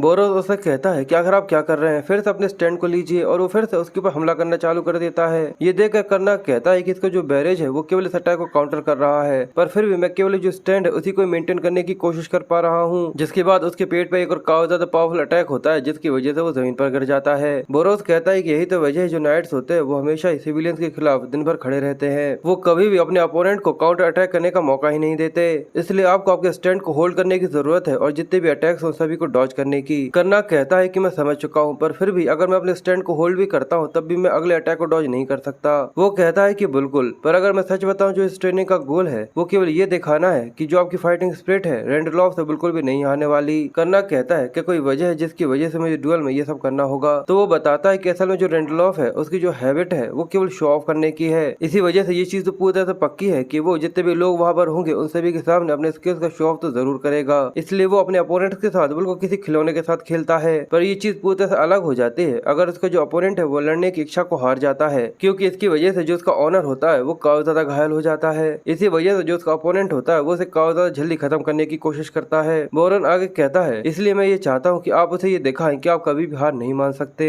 या फिर आप कभी भी हार नहीं मानने वाले। अगर आपने ऐसा किया तो आप एक ही हिट के अंदर तो बिल्कुल भी नहीं मरेंगे। जिसके बाद हमें 5 दिन के बाद का सीन दिखाया जाता है कि कर्नाक अभी भी उसी तरीके से लड़ने की कोशिश कर रहा था, पर बोरोस काफी ज्यादा आसानी से उसके अटैक को डॉज कर लेता है और उसे कहता है कि और ज्यादा तेज। जिसके बाद वो कर्नाक के ऊपर ही हमला करता है, जो देखकर कर्नाक काफी ज्यादा सरप्राइज हो गया था और जल्दी से अपनी शील्ड को उसके सामने लगा देता है, पर फिर भी जो अटैक का प्रेशर होता है वो काफी ज्यादा तेज होता है, जिसकी वजह से वो टिप पे खाकर बहुत दूर जाकर गिरा था। ये देखकर वो काफी ज्यादा सरप्राइज था और वो औंधे मुंह जाकर गिर गया था। ये देखकर बोरोस उसके ऊपर चिल्लाते हुए कहता है कि कभी भी उसके ऊपर हमला करने के बारे में सोचना भी मत, वरना तुम एक ही बार में 2 टुकड़ों के अंदर कट के चले जाओगे। इसी वजह से तुम्हें हमेशा जमीन के ऊपर रोल करना है। ये देखकर वो सोचता है कि सच में ये चीज मुझे काफी ज्यादा बेवकूफ दिखाएगी। फिर हमें 4 दिन के बाद का सीन दिखाया जाता है कि जब बोरोस उसके ऊपर हमला करता है तो कर्नाक बच्चों की तरह रोते हुए जमीन के ऊपर लोटपोट हो जाता है। ये देखकर वो कहता है कि ये अच्छा है। जिसके बाद हमें तीसरे दिन का सीन दिखाया जाता है कि बोरोस उसके ऊपर हमला करता है, पर कर्नाक अब अपनी शर्म को बेचकर बिल्कुल बच्चों की तरह गोल गोल घूमते हुए आगे भाग गया था। ये देखकर वो कहता है कि हाँ बिल्कुल। जिसके बाद हमें 2 दिन के बाद का सीन दिखाया जाता है कि फिर से बोरोस उसके ऊपर हमला करता है, पर जो कर्नाक होता है वो कूद कर पीछे की तरफ रोल करते हुए खड़ा हो जाता है।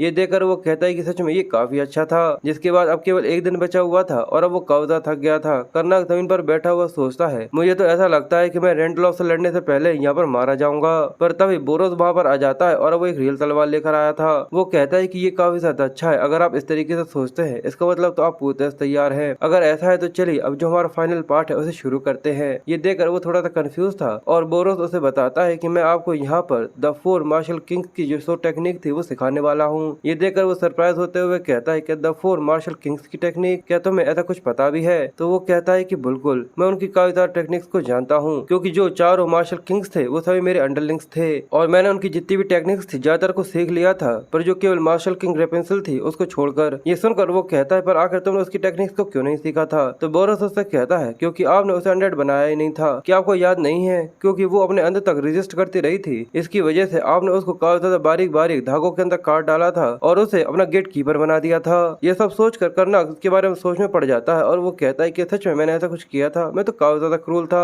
ये देखकर बोरोस कंफ्यूज होता है कि सच में इसको बिल्कुल भी याद नहीं है। पर बोरोस आगे कहता है कि इसके अलावा जो आज हम लोग सीखने वाले हैं वो मार्शल किंग लिवस की सो टेक्निक है। कर्नाक पूछता है, पर क्या ये चीज पॉसिबल हो सकती है? केवल हमारे पास 2 दिन बचे हुए हैं और ये तो एक मार्शल किंग के स्किल है। तो वो कहता है, क्या 2 दिन? इसको सीखने के लिए केवल आपको 1 दिन की जरूरत है। जिसके बाद हमें डुएल के दिन का सीन दिखाया जाता है कि सभी लोग जो बॉर्डर होती है उसके ऊपर खड़े होकर सारी तैयारियां कर बैठे हुए थे। सभी लोग आपस में बातें करते हैं और कहते हैं कि ये चीज तो काफी ज्यादा फनी है। आखिर तुम्हें क्या लगता है कि आखिर यहाँ पर कौन जीतेगा? तो नाइट्स कहते हैं कि बिल्कुल, रेंडलॉफ के अलावा यहाँ पर और कौन जीत सकता है? मैं तो बस ये सोचता हूँ कि ये चीज आखिर में बोरिंग ना हो जाए। और कुछ लोग सोचते हैं कि जो कर्नाक है वो भी यहाँ पर जीत सकता है, क्योंकि मैंने सुना है कि वो काफी लंबे समय से हार्ड ट्रेनिंग कर रहे हैं, तो हमें उनके ऊपर यकीन करना चाहिए। तभी कर्नाक और बोरोस वहाँ पर आ जाते हैं और कर्नाक कहता है, तो चलो बोरोस इस चीज को करते हैं। जिसके बाद वहाँ पर जितने भी लोग होते हैं वो सभी उस सर्कल के यानी एरिना के आसपास खड़े होने चालू हो जाते हैं और जो प्रीस्ट होता है वो सभी को साइलेंट करते हुए कहता है कि यहाँ पर जितने भी लोग हैं वो यहाँ पर उन 2 घरों की लड़ाइयों को देखने के लिए आए हैं जो कि उस कॉपर माइन को ओनरशिप करने की कोशिश करना चाहते हैं, जिसकी वजह से इस ट्रायल को रिक्वेस्ट किया गया है और अगर जो भी यहाँ पर जीतेगा वो यहाँ पर उस माइन की ओनरशिप को जीत जाएगा।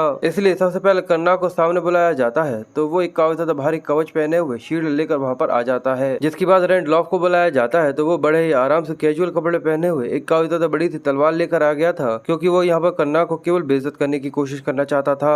और वो प्रीस्ट उन लोगों को रूल्स बताना चालू करता है और कहता है कि अपने जो हथियार है वो केवल एक फाइटर के एबिलिटी के ऊपर ही पेश करते हैं और तुम दोनों फाइटर्स को एलियम के सामने अपने गर्व के लिए लड़ना होगा। ये सुनकर वो कहते हैं कि हम दोनों इस चीज की कसम खाते हैं। जिसके बाद जो प्रीस्ट होता है वो वॉरियर के प्राइड के सामने रखते हुए कहता है तो चलो ठीक है, इस लड़ाई को चालू करते हैं। वो दोनों एक दूसरे के आमने सामने खड़े हुए थे और वो दोनों लड़ने के लिए तैयार थे, जिसकी वजह से वहाँ पे काफी ज्यादा इंटेंस ऑरा दिखाया जाता है। पर जो रैंडलॉफ होता है वो अपनी बड़ी सी लकड़ी की तलवार निकालने के बाद कहता है पर फिर भी इस चीज से कुछ भी नहीं बदलने वाला, और ये कहकर वो कन्ना के ऊपर हमला करने के लिए आगे बढ़ जाता है और कहता है ये किसी भी चीज को बिल्कुल भी नहीं बदलेगा। और जो उसकी भारी सी तलवार होती है वो सीधे आकर कन्ना की शील्ड से टकराती है, जिसकी वजह से उसे काफी ज्यादा हैवी प्रेशर को फेस करना पड़ रहा था। साथ ही कन्ना कहता है कि हम लोग केवल चीजों को तभी देख पाएंगे जब हम लोग चीजों को देखना चालू करेंगे। रैंडलॉफ कहता है इसका मतलब केवल तुम बातें ही नहीं करते। जिसके बाद उन दोनों के बीच में एक इंटेंस और काफी ज्यादा खतरनाक सी लड़ाई चालू हो जाती है, जहाँ पर रैंडलॉफ उसके ऊपर केवल अपनी तलवार से अटैक पे अटैक किया जा रहा था, पर वो केवल अपनी शील्ड से जितने भी अटैक्स होते हैं उन सभी को ब्लॉक करने की कोशिश कर रहा था और पीछे की तरफ सरकता चला जा रहा था। ये देखकर वहाँ पर खड़े हुए लोग कहते हैं कि जो हमारे लॉर्ड है वो सच में एक डिसेंट सी फाइट दे रहे हैं।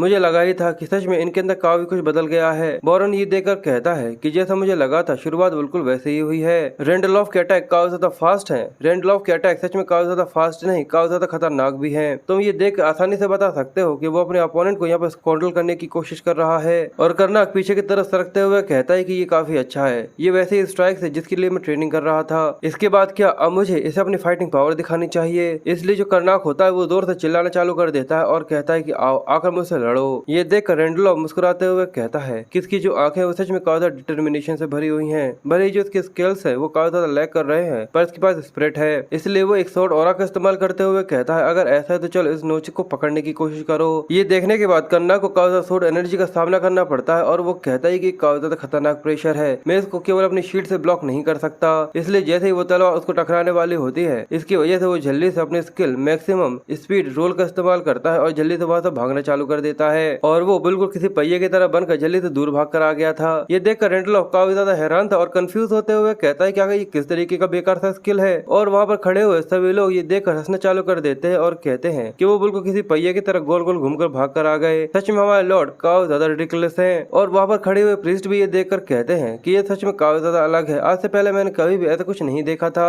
जिसकी बात कर्नाक अपनी शील्ड को फेंकते हुए कहता है कि पर ये तो कुछ भी नहीं है, मुझे मेरी शील्ड तक की जरूरत नहीं है, तुम तो इतने ज्यादा स्लो हो, मुझे तो ऐसा लगता है कि जो टर्टल है वो भी तुमसे काफी ज्यादा फास्ट होगा, तुम बस एक मसल से भरे हुए पिग हो जो कि अपने आप को एक नाइट कहता है। पर अब ये सब सुनने के बाद जो रैंडलॉफ होता है उसे सच में काफी ज्यादा गुस्सा आने चालू हो जाता है और वो कर्नाक को गाली देते हुए कहता है तुम्हारी आंखें मुझे मार्क करने की हिम्मत भी कैसे हुई, अगर ऐसा है तो चलो मैं इस चीज को श्योर कर देता हूँ कि अब तुम कभी भी अपने मुंह नहीं चला पाओगे। कर्नाक कहता है अगर ऐसा है तो आकर ट्राई कर देख लो। ये सुनकर रैंडलॉफ को और भी ज्यादा गुस्सा आता है, पर वो थोड़ा सा कंफ्यूज था कि आखिर अचानक इस तरीके से कैसे बोल रहा है। और जिस तरीके का वो पोज लेकर खड़ा हुआ था सभी लोग ये देखकर सरप्राइज होते हुए कहते हैं कि ये तो एक शॉट टेक्निक है, ये तो द मार्शल किंग लिव यून की शॉट टेक्निक है जो कि उन्होंने खुद ने बनाई थी। यानी ये स्टैंड तो मार्शल किंग का है, यानी जो हमारे लॉर्ड थे वो मार्शल किंग की टेक्निक के साथ ट्रेनिंग कर रहे थे। ये देखकर वो सच में काफी ज्यादा सरप्राइज होते हैं। इसका मतलब जो हमारे लॉर्ड है वो सच में यहाँ पर जीत भी सकते हैं। ये देखकर रैंडलॉफ कहता है कि मुझे पहले से महसूस हो रहा था, पर सच में ये थोड़ा सा तो अलग है, मुझे गुस्सा न कर अपना को कॉम रखना और फोकस रहने की जरूरत है। और अगर ये यहाँ पर किसी मार्शल किंग की शॉट टेक्निक को इस्तेमाल करना चाहता है वो केवल एक जीनियस ही हो सकता है जो कि इसे इस्तेमाल कर सकता है, जिसको रियल एक्सपीरियंस हो बैटल का। पर जितने ज्यादा इसकी कैपेबिलिटीज हैं ऐसा नहीं लगता कि ये इसको सही तरीके से इस्तेमाल भी कर सकता है। और मुझे नहीं पता कि आखिर इसकी जैसा बेवकूफ इस तरीके की टेक्निक को कहाँ सीख गया, पर क्या सच में इसको इस तरीके से ऐसा लगता है कि इसकी वजह से जो इसकी विक्ट्री है वो पूरी से गारंटीड हो गई है। पर फिर भी ये मार्शल किंग की टेक्निक है, इसलिए मैं इसके एफर्ट को कमेंट कर सकता हूँ। इसलिए वो उससे कहता है कि जस्टिस स्टेट के जो न्यू लॉर्ड हैं, मैं एलियम के नाम से जस्टिस को यहाँ पे इनेक्ट करूंगा, पर फिर भी तुम मुझे कभी भी नहीं हरा सकते।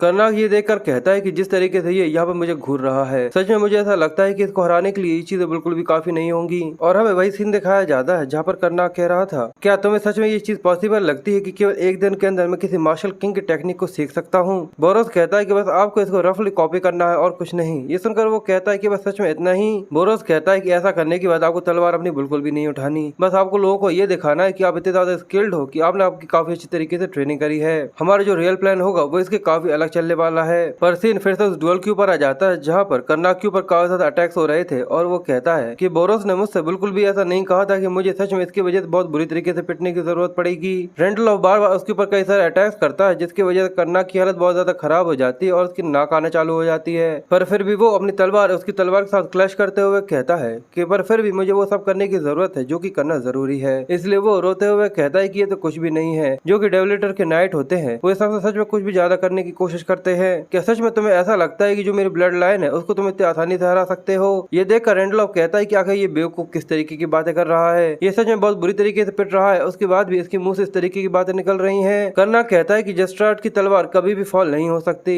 और उसकी इस तरीके से बातें सुनने के बाद उसके यहाँ पर जितने भी लोग आए हुए थे वो लोग ये देख कर सच में काफी ज्यादा इमोशनल होना चालू हो जाते हैं और वो कहते हैं कि सच में ये वही इंसान है जिसको हम लोग इतने ज्यादा बेइज्जत किया करते थे। सच में रेंडलॉफ आपको यहाँ पर डरना चाहिए। और उन लोगों की आंखों से आंसू आ रहे थे और वो अपनी नाक पहुंचते हुए कहते हैं कि भले ये सच में काफी ज्यादा बड़े बेवकूफ ही क्यों ना हो पर फिर भी ये हमारा परफेक्ट लॉर्ड है। पर बोरोस ये देखकर थोड़ा सा घबराते हुए कहता है कि ये काफी अच्छा है कि वो किसी भी हिट को डायरेक्टली नहीं ले रहे हैं और अभी तक इनकी जितनी भी कुटाई हुई है वो सब कुछ समय के बाद पे ऑफ होने वाली है। और कर्नाक चिल्लाते हुए कहता है कि आओ कमीने नाइट आकर मुझसे लड़ाई करो। और बोरोस सोचता है कि सच में हमेशा से इनके पास इस तरीके की बकवास करने के लिए तो टैलेंट रहता ही है। बोरोस अब पीछे आ गया था और वो कहता है कि सच में मुझे ऐसा लगता है कि अब इस तरीके से करने में मुझे भी दिक्कत आ रही है। पर जरा उसको देखो, ऐसा लगता है कि वो अपनी आखिरी सांसें ले रहा है, उसके बाद भी वो आखिर किस तरीके से बात कर रहा है। और हमें कर्नाक की हालत दिखाते हैं कि जो सच में काफी ज्यादा खराब हो गई थी और वो देखने में काफी ज्यादा फनी लग रहा था। वो कहता है कि आओ कमीने नाइट आकर मुझसे लड़ाई करो। रेंडलॉफ अब अपना आखिरी अटैक करते हुए उससे कहता है तो चलो इसको जल्दी से खत्म करते हैं और वो तेजी से कर्नाक की तरफ बढ़ना चालू कर देता है। ये देखकर बोरोस मुस्कुराते हुए कहता है कि अब आखिरकार, इसलिए वो अपने लॉर्ड तक कहता है कि अपने आप को ब्रेस कर लीजिए। जैसे ही वो ये सुनता है कर्नाक पूरे तैयार हो जाता है और वो कहता है लगता है कि अब इस चीज का समय आ चुका है। और फिर हमें फिर से अपने पास का थोड़ा सा सीन दिखाते हैं जहाँ पर बोरोस ने उससे कहा था कि बस आपको उसके हर एक मूव को मिमिक करना है पर फिर भी आप किसी भी प्रॉपर स्ट्राइक को नहीं ले सकते। पर लोगों को ये समझ में आ ही जाएगा कि आपकी किस तरीके की ट्रिक है, इसलिए मैं आपको बताऊंगा कि आखिर आपको वहाँ पर क्या करना है। जो रेंडलॉफ होगा वो अपनी लड़ाई को खत्म करने के लिए जरूर आपके पैरों पर हमला करेगा जिससे वो आपकी जो मूवमेंट्स उसको लिमिटेड कर सके। इसलिए जैसे ही सही समय आएगा डिफेंस स्टैंड लेने के लिए अपनी तलवार को जमीन के अंदर गड़ा दीजिएगा।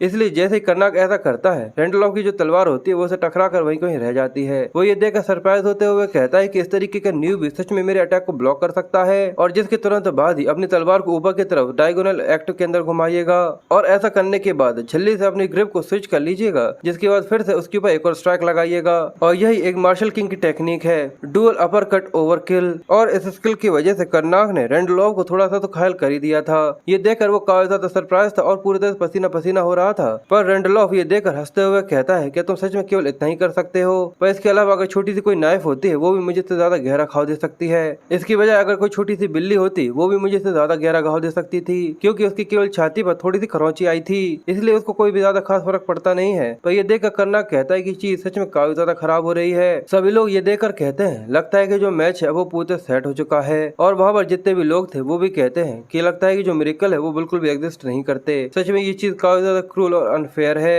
रेंडलॉफ कहता है लगता है कि तुमने अपना गार्ड डाउन कर दिया था, इसलिए मैं पूरी तरह से श्योर हूँ कि तुम यहाँ पर केवल अपना मजाक उड़वाने के लिए ही आए हो। कर्नाक कहता है कि मैं यहाँ पर अपनी जिंदगी को रिस्क में डाल रहा हूँ, उसके बाद भी केवल बस तुम्हें मेरी इतनी ही चिंता है। पर फिर वो एक काफी डरावनी सी हंसी हंसते हुए कहता है पर चीज इतनी भी ज्यादा बुरी नहीं है क्योंकि इसके बाद मुझे बिल्कुल भी तुम्हारे लिए सॉरी फील करने की जरूरत नहीं पड़ेगी। ये देखकर रेंडलॉफ काफी कंफ्यूज था और वो कहता है कि आखिर इसकी जो एक्सप्रेशन है वो ऐसे क्यों है। और अचानक ही जहाँ पर उसको कट लगा हुआ था उसके अंदर से डार्क एनर्जी निकलना चालू हो जाती है, एक ब्लैक ब्लू फ्लेम्स, जो देखकर वो काफी कंफ्यूज था और अचानक ही वो पूरे में फैलना चालू हो गई थी। जो देखकर रेंडलॉफ भी काफी ज्यादा हैरान होते हुए कहता है कि आखिर ये क्या है। जितने प्रीस्ट होते हैं वो लोग भी कहते हैं कि मुझसे ये मत कहना कि ये ऑरा है। रेंडलॉफ अपने आप को ऑरा से निकालने की कोशिश करते हुए उसके ऊपर अटैक करता है और कहता है कि आखिर ये किस तरीके की बकवास है। पर तभी कर्नाक उसके ऊपर हमला करने के लिए आगे बढ़ता है और कहता है कि रेंडलॉफ इस चीज से फर्क नहीं पड़ता कि अगर तुम किस तरीके की बेकार से ट्रिक खेलते हो, पर मैं तुमसे बिल्कुल भी नहीं हारने वाला। और ये कहकर वो जैसे ही रेंडलॉफ के काफी करीब आ जाता है तो रेंडलॉफ भी ये देखकर कंफ्यूज था कि उसका जो पैर है वो अपने आप ही काम कर रहा है और वो कर्नाक को एक काफी ज्यादा जोर की लात दे मारता है जिसकी वजह से वो एरेना को तोड़ते हुए बहुत बुरी तरीके से घायल हो जाता है और सभी लोगों के बीच में से जाकर बहुत दूर जाकर गिरता है।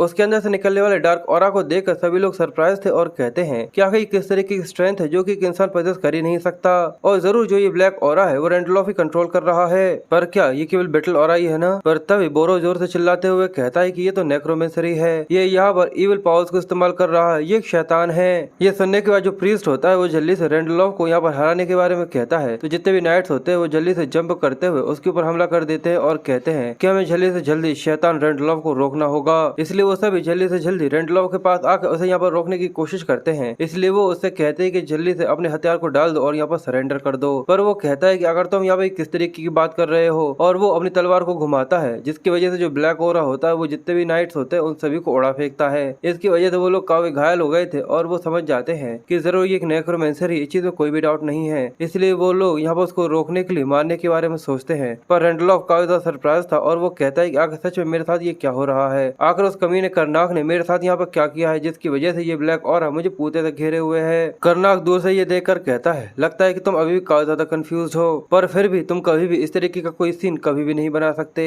और ये कहकर वो इशारा करता है, जिसकी वजह से जो उसका ब्लैक ऑरा होता है वो उसको पूते तक कैप्चर कर लेता है। ये देखने के बाद जो नाइट होता है वो सरप्राइज था और वो कहता है, ऐसा लगता है कि जो कर्स है उसने से पूते कंट्रोल कर लिया है। प्रीस्ट कहता है कि ये सब इसी वजह से हो रहा है क्योंकि वो अभी काफी ज्यादा अनस्किल्ड है इसको कंट्रोल करने के लिए, इसलिए अब हमारे पास उसको रोकने के लिए, उसे मारने के अलावा कोई और चॉइस नहीं बची है। इसलिए जितने भी नाइट्स होते हैं वो सभी रेंडलॉफ के ऊपर हमला करना चालू कर देते हैं। ये देखकर रेंडलॉफ रोते हुए कहता है कि नहीं प्लीज ऐसा मत करो। पर वो जितने भी नाइट्स होते हैं वो उसकी कहां सुनने वाले थे। वो अपने जितने भी स्पीयर्स और तलवारें होते हैं वो सभी उसके पेट में दे मारते हैं, जिसकी वजह से रेंडलॉफ जोर जोर से चिल्ला रहा था और उसके मुंह से खून तक आना चालू हो जाता है। जिसके बाद अब जो डार्क एनर्जी थी वो गायब हो चुकी थी और हमें उसके शरीर में कई सारी तलवारें और स्पीयर्स दिखाई जाते हैं। सच में अब मुझे यहाँ पर रेंडलॉफ के लिए काफी ज्यादा बुरा लग रहा है क्योंकि असल में उसकी यहाँ पर कोई भी गलती नहीं थी, पर हमारे कमीने एमसी ने उसे मरवा दिया। पर अब जो होना था वो हो चुका है। जो हमारा एमसी है वो कुछ भी कर सकता है, तो देखा जाए तो ये चीज फेयर है। इसलिए अब रेंडलॉफ के मर जाने के बाद यहाँ पे पूरी तरह से लड़ाई खत्म हो जाती है। तो जो शरीर था वो पूरी तरह से ब्लैक हो चुका था, इसलिए जो नाइट्स होते हैं वो कहते हैं कि अब ये सांस नहीं ले रहा है, तो आखिर अब हमें क्या करना होगा। नाइट कहता है कि जल्दी से जल्दी ऑफिशियल्स को इसके घर पर भेजो, हमें इन्वेस्टिगेशन चालू करनी होगी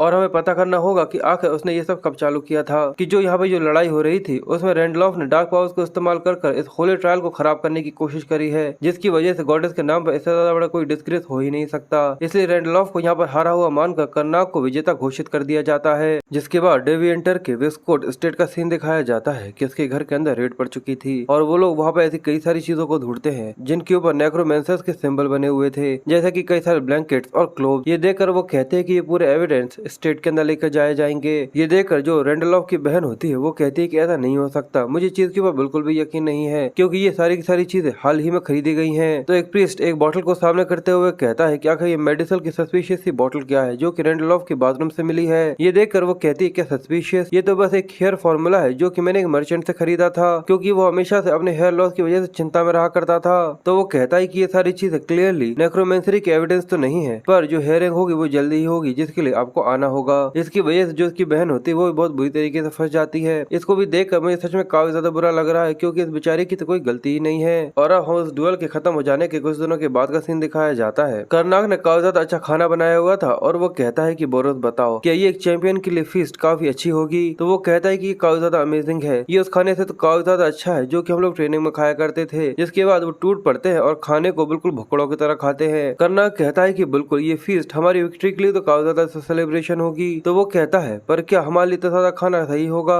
तो वो कहता है कि मैं पूरी तरह से श्योर हूँ कि पूरे टाउन स्क्वायर के अंदर एक तो फीस्ट चल रही होगी। जिसके बाद बोरोस आगे कहता है कि मास्टर पर आखिर आप ऐसे समय पर ऐसे किसी स्पेल के बारे में कैसे सोच सकते हैं। तो वो कहता है कि वैसे भी मुझे जीतने के लिए तो कुछ करना ही था, पर ये केवल इसी वजह से काम कर पाई क्योंकि जो रेंडलॉफ की पर्सनैलिटी थी वो काफी ज्यादा फेस्टी सी थी। जिसके बाद हमें एक महीने पहले का सीन दिखाया जाता है जहाँ पर बोरोस उसके ऊपर गुस्सा करते हुए कहता है ये नाम मुझसे ये कहना चाहते हैं कि आप फिर से नेक्रोमेंसरी का इस्तेमाल करना चाहते हैं, क्या आप सच में इस चीज के लिए सीरियस है या फिर मैं अकेला ही हूँ जो कि इस चीज के लिए सीरियस है। करनाक कहता है कि पहले सुनो तो यार कि आखिर मैं तुमसे कहना क्या चाहता हूँ। ये बिल्कुल वैसे ही होगी जैसा कि तुम मारे गए थे जब तुमने नेक्रोमेंसरी का इस्तेमाल किया था ट्रायल के समय पर, इसलिए ये चीज बिल्कुल भी अच्छी नहीं होगी अगर हम लोग इसे इस्तेमाल करते हैं। इसलिए मेरे दिमाग में केवल एक ही आइडिया चल रहा है, हम लोग नेक्रोमेंसरी का इस्तेमाल तो करेंगे पर मैं इस्तेमाल नहीं करूंगा बल्कि रेंडलॉफ करेगा। बोरोस ये सुनकर हैरान होते हुए कहता है कि आखिर आपके दिमाग में क्या चल रहा है। करनाक कहता है कि उसके लिए हमें एक एक्टिंग करने की जरूरत है, एक ऐसी एक्टिंग जो कि काफी ज्यादा आइडलिक होगी क्योंकि भले ही जो ऑफिशियल है वो कितने ज्यादा दूर क्यों ना हो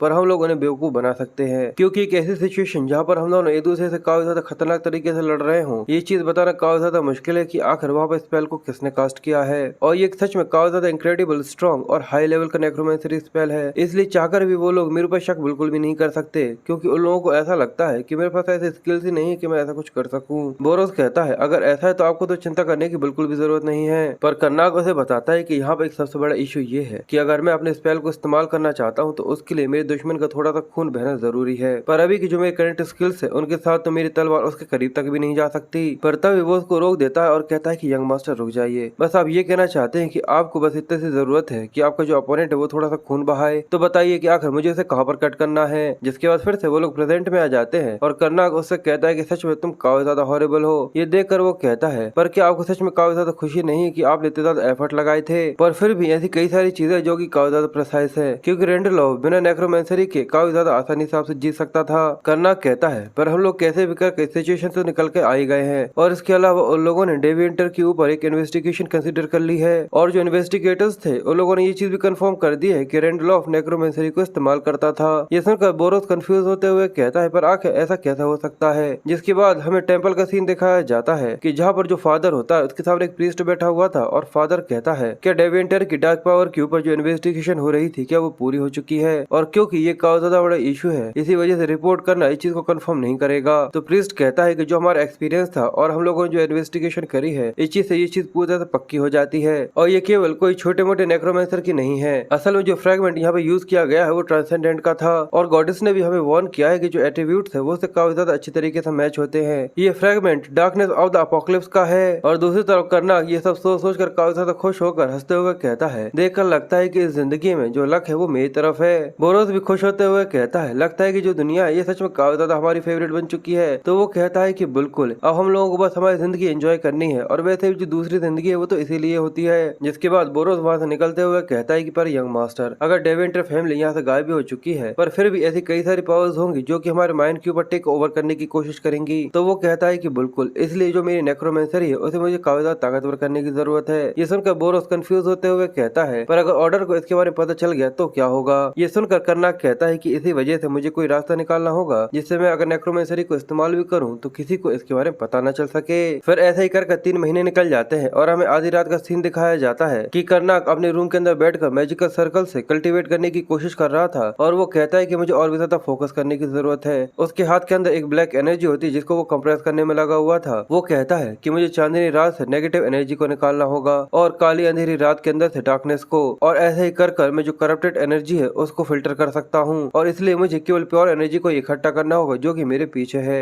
इसके बाद जो उसके हाथ के अंदर की एनर्जी होती है वो रेड कलर के अंदर चमकना चालू हो जाती है, और वो कहता है कि आखिरकार जो स्पॉट है उससे मैं क्रिएट मैजिक को प्रोग्रेस कर सकता हूँ, और वो एक फ्लेम के अंदर कन्वर्ट हो गई थी। ये देखकर वो कहता है कि ये पूरा परफेक्ट है, आखिरकार ये चीज काम कर ही गई, आखिरकार ये चीज काम कर ही गई क्योंकि ये एक क्योस मैजिक है। जिसके बाद सीन शिफ्ट होता है और हमें बोरोस को किसी से फाइट करता हुआ दिखाते हैं, और वो बताता है कि इस चीज को 3 महीने हो चुके हैं कि जब से वो एक सोल्जर बनने की ट्रेनिंग ले रहा है, क्योंकि अगर वो जस्टिया के अंदर एक ऑफिशियल नाइट बनना चाहता है तो इस चीज में कोई भी उसकी मदद नहीं कर सकता। पर एक सबसे बड़ी दिक्कत ये है कि जो एक सोल्जर की एबिलिटीज होती है वो सच में काफी ज्यादा पैथेटिक है, और हमें इस आदमी के बारे में बताया जाता है कि जस्टर्ड का सीनियर सोल्जर है और उसका नाम गिलीमॉन है। और बोरोस कहता है कि मैं इतने लंबे समय से इसका सपोर्ट कर रहा हूँ पर फिर भी इस चीज से मेरी कोई भी मदद नहीं मिली है। तभी गिलीमॉन उसे रोक देता है और कहता है मुझे लगता है कि आज के लिए हमें यहाँ पर ये चीज खत्म कर देनी चाहिए। ये सुनकर वो कहता है अगर ऐसा है तो ठीक है, पर वो गिलीमॉन का इस चीज के लिए शुक्रिया करता है क्योंकि वो उसे काफी लंबे समय से समय दे रहा था। ये सुनकर गिलीमॉन कहता है कि शुक्रिया, मुझे एम्बेरस मत करो,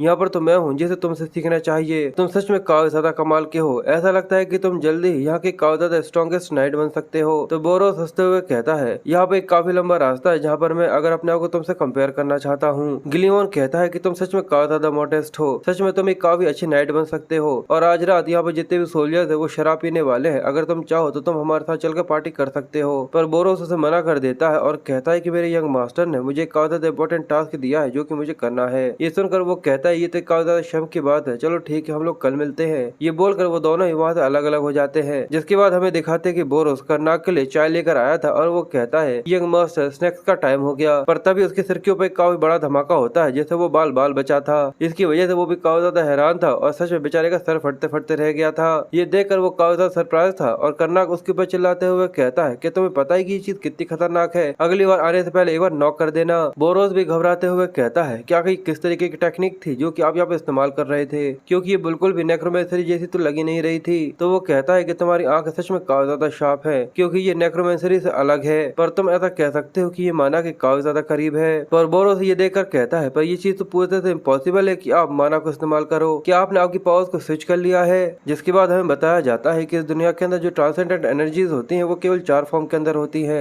नाइट्स बैटल ऑरा को इस्तेमाल करते हैं, मेजेस माना को इस्तेमाल करता है, और जो प्रीस्ट होते हैं वो डिवाइनिटी को इस्तेमाल करते हैं, और और जो नेक्रोमेंसर्स होते हैं वो डेड ऑफ डार्क एनर्जी को इस्तेमाल करते हैं। और अगर एक ट्रांसेंडेंट फोर्स जो कि तुम्हारे शरीर के साथ जुड़ जाती है वो एक सब्स्टिट्यूट की तरह होती है। अगर तुम उस पावर को अपने सोल के साथ जोड़ लेते हो तो वो तुम्हारी बॉडी के साथ पूरी तरह कंप्रेस्ड हो जाती है, जिसके बाद तुम उसे किसी पावर की तरह इस्तेमाल कर सकते हो, पर तुम उसे बदल नहीं सकते। बोरोस कहता है कि अगर आपने एक बार अपनी पावर्स को चूज कर लिया तो आप उन्हें बदल नहीं सकते। इसलिए कर्नाक कहता है कि मैंने अपनी पावर्स को चेंज नहीं किया है, बल्कि मैंने उसको अपने सेकंड स्टेज पर ले गया हूँ। ये सुनकर वो कंफ्यूज कहता है, क्या सेकंड स्टेज यानी क्या आपकी पावर्स बदल चुकी हैं? तो वो बताता है कि जो नेक्रोमेंसर्स होते हैं वो डार्क एनर्जी और करप्टेड एनर्जी को इस्तेमाल करते हैं, जो कि देखा जाए तो एक गंदा सा माना होता है। इसलिए मैं उसके ऊपर काफी लंबे समय से काम कर रहा था, जिससे मैं इसकी जो रफ वर्क है उसको खत्म कर सकूं। और ऐसे ही हमारे कई तरीके की खाने की चीजें होती है जिनको इस तरीके की नेस्टी मेथड से बनाया जाता है, जैसा कि फ्रेगमेंटेड फूड्स होते हैं, चीज होता है। और ऐसे ही हमारी पावर होती है जिसको प्रोग्रेस करते समय तो वो काफी ज्यादा ग्रोथ और गंदी सी लगती है, पर अगर हम लोग एक बार उसको फिल्टर कर लेते हैं और उसके जो ओरिजिनल नेगेटिव इमोशंस होते हैं उन सभी को खत्म कर देते हैं तो वो डार्क और डेथ एनर्जी की प्योर एनर्जी को पीछे छोड़ देता है। और ऐसे ही कर मैंने क्योस माना को बनाया है और इसकी जो अपीयरेंस है वो बिल्कुल माना की तरह दिखती है, जो कि और इसकी जो अपीयरेंस है वो देखने में बिल्कुल नॉर्मल माना की तरह लगती है। ये देखकर बोरोस कहता है, अच्छा अब मुझे समझ में आ गया कि आप ऐसा क्यों कह रहे थे कि ये माना के काफी ज्यादा करीब है। इसलिए कर्नाक आगे कहता है, इसलिए मुझे लगता है कि ये चीज अब पूरी तरह से अच्छी होगी कि मुझे एक मेज की तरह प्रेटेंड करना चालू कर देना चाहिए। बोरोस कहता है, पर क्या आप क्योस माना के साथ उतनी स्ट्रेंथ को फिर से गेन कर सकते हैं जैसा कि पहले आपके पास हुआ करती थी? ये सुनकर कर्नाक बुरी सी शक्ल बनाते हुए कहता है कि अगर मेरे पास इतनी ज्यादा पावर होगी तो काफी ज्यादा बड़े इंसिडेंट्स हो सकते हैं, पर अभी के लिए बस मुझे इतनी ज्यादा पावर चाहिए जिससे मैं अपनी टेरिटोरी की रक्षा कर सकूं।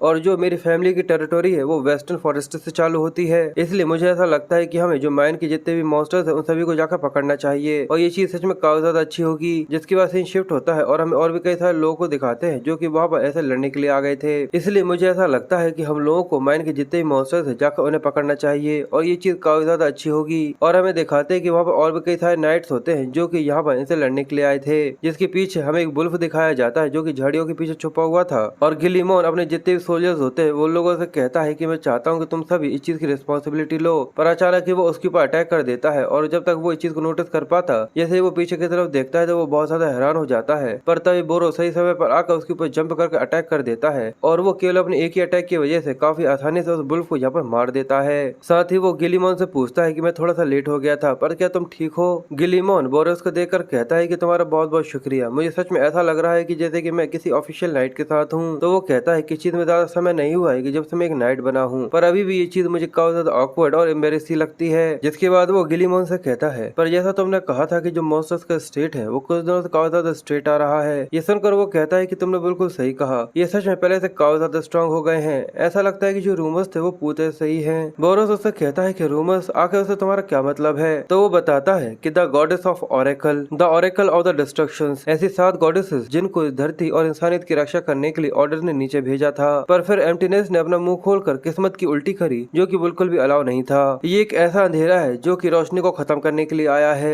एक ऐसा अंधेरा जो कि जिंदगी को पूरी तरह खाक में मिला सकता है। ऐसे समय पर हार्डशिप फिर से खड़ी होगी, जिसकी वजह से गलत जीवों को गलत तरीके की पावर्स ऑब्टेन हो जाएंगी और जो मौत होगी वो अवेकन होगी और एक गलत रास्ते पर चल चुकी होगी। इसलिए जो किंग ऑफ डेथ्स हैं वो फिर से जमीन पर आएंगे और वो इस जमीन को खून से रंग देंगे और आंसुओं से, जिसके बाद वो स्पीक ऑफ डिस्ट्रक्शन बन सकेंगे। और जब से गॉडेस ऑफ ऑरेकल आई है तब से जो मॉन्स्टर्स है वो अचानक ही जो पास की कॉन्टिनेंट है उसमें रैम्पेज मचाने लगे हैं और जो नेक्रोमेंसर्स है वो धीरे धीरे करके अनकंट्रोलेबल होते जा रहे हैं, जिसकी वजह से उन्होंने कई सारे इंसिडेंट खड़े कर दिए हैं। इसी वजह से कॉन्टिनेंट के जो रीजन्स है उनको ऑर्डर दिया गया है कि वो ऑरेकल के ऊपर हमला करें, जिससे वो इस क्योस को खत्म कर सकें। इसी वजह से उन दोनों के बीच में काफी ज्यादा खतरनाक लड़ाई हुई है, जिससे वो ब्लेसिंग ऑफ द गॉडेस की रक्षा कर सके और दुनिया को बचा सके। और बोरोस ये सारी चीजें आकर कर्नाक को बताते हुए कहता है कि जब हम लोग यहाँ पर नहीं आए थे उससे पहले कोई भी ऑरेकल हुआ ही नहीं करता था, तो आखिर जो पास्ट है वो लगातार बदलता क्यों जा रहा है? ये सुनकर वो कहता है कि इस चीज से मैं भी काफी ज्यादा अनॉयड हूँ, क्योंकि मेरे पास भी सही तरीके से इन्फॉर्मेशन है ही नहीं। बोरोस कहता है, जिस तरीके की रूमर्स फैले हुए हैं ऐसा लगता है कि वो लोग हमारी बातें कर रहे हैं, क्या आपको ऐसा तो नहीं लगता कि ये सारी चीजें आपसे जुड़ी हुई हैं यंग मास्टर? कर्नाक कहता है, पर जो टाइम पीरियड है वो इस चीज से बिल्कुल भी मैच नहीं खाता,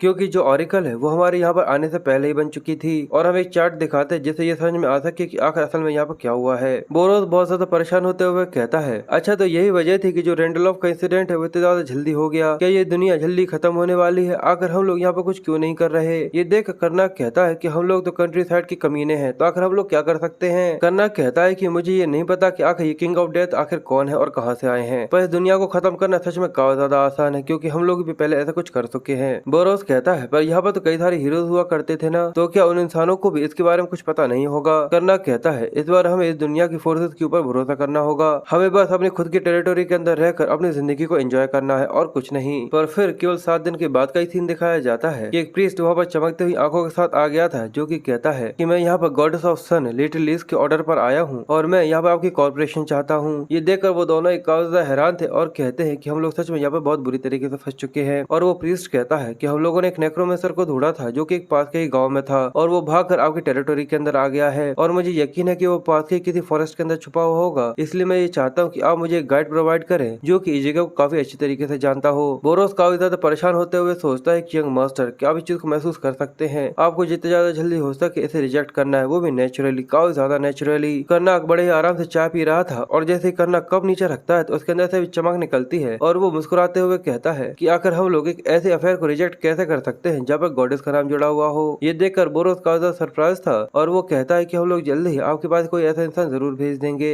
ये देखकर वो काफी ज्यादा खुश होता है, जिसके बाद वो वहाँ से चला जाता है और बोरोस काफी ज्यादा गुस्सा करते हुए कर्नाक से कहता है कि मुझे लगा था कि आप इस दुनिया के मैटर्स के अंदर इन्वॉल्व नहीं होना चाहते, तो आखिर ये सब क्या है? तो वो कहता है कि ये हमारी काफी ज्यादा अच्छी अपॉर्चुनिटी हो सकती है जिससे हमें पता चल सके कि आखिर असल में बाहर की सिचुएशन में क्या चल रहा है, क्या तुम्हें ऐसा नहीं लगता? तो बोरोस कहता है अच्छा, तो आखिर आप उसके साथ क्या करने वाले हैं? तो वो एक सच में काफी ज्यादा डरावनी शक्ल बनाते हुए कहता है सबसे पहले हम उसे पकड़ेंगे और फिर उसे खत्म करेंगे, हम लोग उसे दिखाएंगे कि सच में आखिर रियल पावर होती क्या है। जिसके बाद हमें आधी रात में उस आदमी को दिखाते हैं जो कि जंगल के अंदर भाग रहा था। वो कहता है लगता है कि मैंने सभी लोगों को पीछे छोड़ दिया है, सच में वो गॉडेस के कुत्ते काफी ज्यादा बेकार हैं। मैंने ये सोचा था कि अब आखिरकार मैं उस भिखारियों की जिंदगी से आजाद हो चुका हूँ, पर अचानक उन लोगों ने मेरा पीछा करना चालू कर दिया। पर अब मुझे ऐसा लगता है कि मुझे कैसे भी करके सर्वाइव करना होगा, जिसके बाद मैं सभी से बदला ले सकता हूँ। और ये सोचकर वो जैसे जंगल के अंदर आगे बढ़ता जा रहा था, पर अचानक उसके सामने कई सारी मैजिकल बॉल्स आ जाती हैं और उनके अंदर से लाइट निकलकर उसी को फेस कर रही थी। ये देखकर वो सरप्राइज था क्योंकि उसके सामने कई सारे नाइट आकर खड़े हो गए थे और वो सभी उस नेक्रोमेंसर को वहां पर रोक लेते हैं।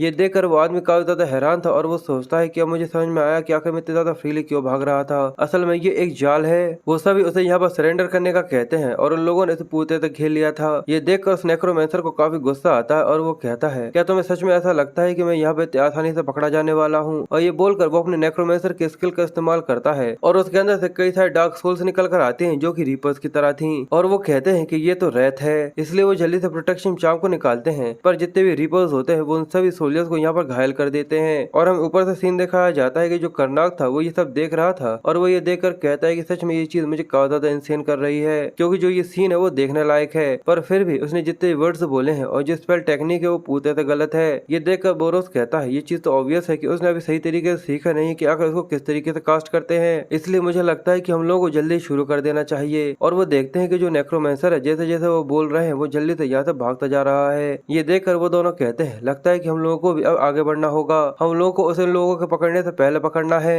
जिसके बाद वो एक गुफा के अंदर आ जाता है जहाँ पर वो काफी ज्यादा गुस्से में कहता है कि मैंने अपनी उम्मीद से काफी ज्यादा पावर को इस्तेमाल कर लिया, मुझे लगता है कि मुझे यहाँ पर कुछ समय तक छुपना चाहिए, मुझे लगता है कि मुझे यहाँ पर छुपने की जरूरत है और मुझे यहाँ पर गर्मी भी महसूस हो रही है। अब मुझे जल्दी से आग जलाकर थोड़ा सा अपना को गर्म करने की जरूरत है। पर जैसे ही वो अपने सामने देखता है तो वहाँ पर 2 लोग आग जलाकर बैठे हुए थे और बोरोस उसको देखकर कहता है कि वो यहाँ पर आ गया, तुम सच में मेरी उम्मीद से काफी ज्यादा लेट आए हो। कर्नाक कहता है कि तुम्हारी आंखें सच में काफी ज्यादा अच्छी हैं, ये हमारा यूजुअल हाइड आउट है, तुम्हारा तो ये पहली बार है, मैंने बिल्कुल सही कहा ना। जिसके बाद वो दोनों खड़े हो जाते हैं और वो नेक्रोमेंसर कहता है कि आखिर तुम दोनों कौन हो? कर्नाक कहता है क्या हम लोग यहाँ पर वो हैं जो कि यहाँ पर तुम्हें लेने के लिए आए हैं। ये देखकर वो आदमी गुस्से में सोचता है कि ये कमीने यहाँ पर मुझसे पंगा लेने की कोशिश कर रहे हैं, इसलिए जो उसके सर्वेंट्स होते हैं यानी रेत को फिर से बाहर निकालता है और वहाँ पर कई सारे सोल्स आ जाते हैं जो कि बिल्कुल रीपर्स की तरह थी। ये देखकर वो भी काफी सरप्राइज थे और वो नेक्रोमेंसर वहाँ से भागते हुए कहता है इसकी वजह से मुझे थोड़ा समय मिल जाएगा और ये कमीनों को पता चल जाएगा कि आखिर उन लोगों ने यहाँ पर किससे पंगा लिया है। बोरोस ये देखकर कहता है कि सच में ये काफी ज्यादा नंबर्स हैं, मैं इनको अपनी तलवार से कुछ भी नहीं कर सकता, तो आखिर मुझे यहाँ पर क्या करना चाहिए? कर्नाक कहता है कि बस यहाँ पर खड़े रहो, अब मुझे अपने क्योस माना को टेस्ट कर देखना है कि अगर वो कितना ज्यादा स्ट्रॉन्ग है। और हम उस आदमी को दिखाते हैं जो कि उस गुफा से जल्दी से बाहर भाग कर आ गया था और वो सोचता है कि आखिर उन लोगों ने मुझे पकड़ कैसे लिया था। पर तभी वो पीछे से कंफ्यूज होकर देखता है कि वहाँ पे काफी ज्यादा बड़ा धमाका हुआ था और जितने भी उसके सोल्स होते हैं वो सभी जल्दी से उस गुफा से निकलकर बाहर आ जाती हैं। ये देखकर वो भी काफी सरप्राइज होते हुए कहता है कि आखिर ये क्या हो रहा है। कर्नाक बाहर आते हुए कहता है कि आखिर तुम कहाँ पर भाग कर जा रहे थे, और साथ ही वो अपने स्पेल का इस्तेमाल करते हुए हाथ का इशारा करता है जिसकी वजह से ऐसा लगता है कि एस्टेरॉइड्स आकर सोल से टकराते हैं और पूरे में काफी ज्यादा बड़े बड़े धमाके होते हैं और जो सोल्स होते हैं यानी जितने भी स्पिरिट्स होते हैं वो सभी यहाँ। बोरोस ये सुनकर कंफ्यूज होते हुए कहता है कि पर आगे इस टाइम लाइन के अंदर ये चीज सेंस कैसे बना सकती है। तो वो कहता है कि मुझे भी इस चीज के बारे में बिल्कुल भी नहीं पता, पर जो पावर है वो मुझसे परफेक्टली मैच कर रही है। ऐसा लगता है कि जैसे कि वो मैं हूँ। ये देखकर वो और भी ज्यादा हैरान था और वो उसका मुंह खुला का खुला रह जाता है और वो कहता है पर आगे ऐसा कैसे हो सकता है। करना कहता है क्या तुम्हें याद है ना कि हम लोगों ने पोजेशन के बजाय रिजरेक्शन चुना था, क्योंकि जो हमारी बॉडीज थी अगर उनको हम पोजेस करने की कोशिश करते तो जो स्पिरिचुअल पावर थी उनको हैंडल कर ही नहीं पाते। अगर हम हमारी बॉडी को पोजेस करते तो जो स्पिरिचुअल पावर थी वो बहुत ज्यादा थी जिसको वो हैंडल नहीं कर सकते थे। उन्हें बहुत ज्यादा पावर सहनी पड़ती और उन्हें अपने शरीर के अंदर स्क्वीज करने की कोशिश करनी पड़ती जिसको वो बिल्कुल भी हैंडल नहीं कर सकते थे। इसी वजह से हम लोगों ने हमारे पावर्स को छोड़कर हमारे सोल्स को सेपरेट कर लिया था, जिससे हम लोग हमारे ओरिजिनल बॉडी के अंदर फिर से रिजरेक्ट हो सके और इसके जो चांसेस होते हैं वो काफी ज्यादा हाई होते हैं। पर मुझे ऐसा लगता है कि मैं अपनी पावर को पास्ट में छोड़कर नहीं आया हूँ। मैंने अपनी जिंदा बॉडी को छोड़कर एक एनर्जी को इस्तेमाल किया था जिससे मैं आफ्टर रिफ्लेक्शन को क्रिएट कर सकूं। इसलिए मुझे ऐसा लगता है कि जो मेरी नेक्रोमेंसर्स की पावर थी वो मेरी बॉडी से जुड़ने के बजाय मेरे स्पिरिट से जुड़ गई थी। इसलिए मेरी पावर्स पास्ट में मेरे सोल के साथ वापस आ गई, पर जो मेरी बॉडी थी वो उसे हैंडल करने के लायक बिल्कुल भी नहीं थी। इसलिए उसने जितनी भी एनर्जी थी उसको आसपास रिलीज कर दिया।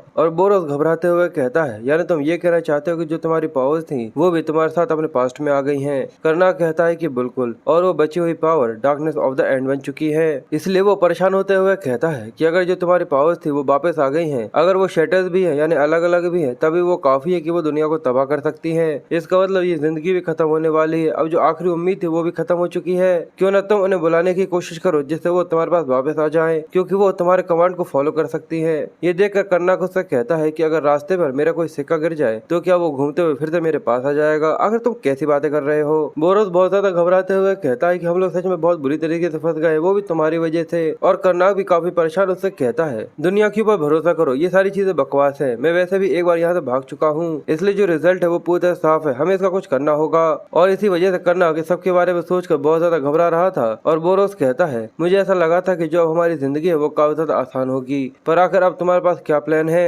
करना कहता है लगता है कि जितने भी डार्कनेस ऑफ द एंड है हमें उन सभी को इकट्ठा करना होगा।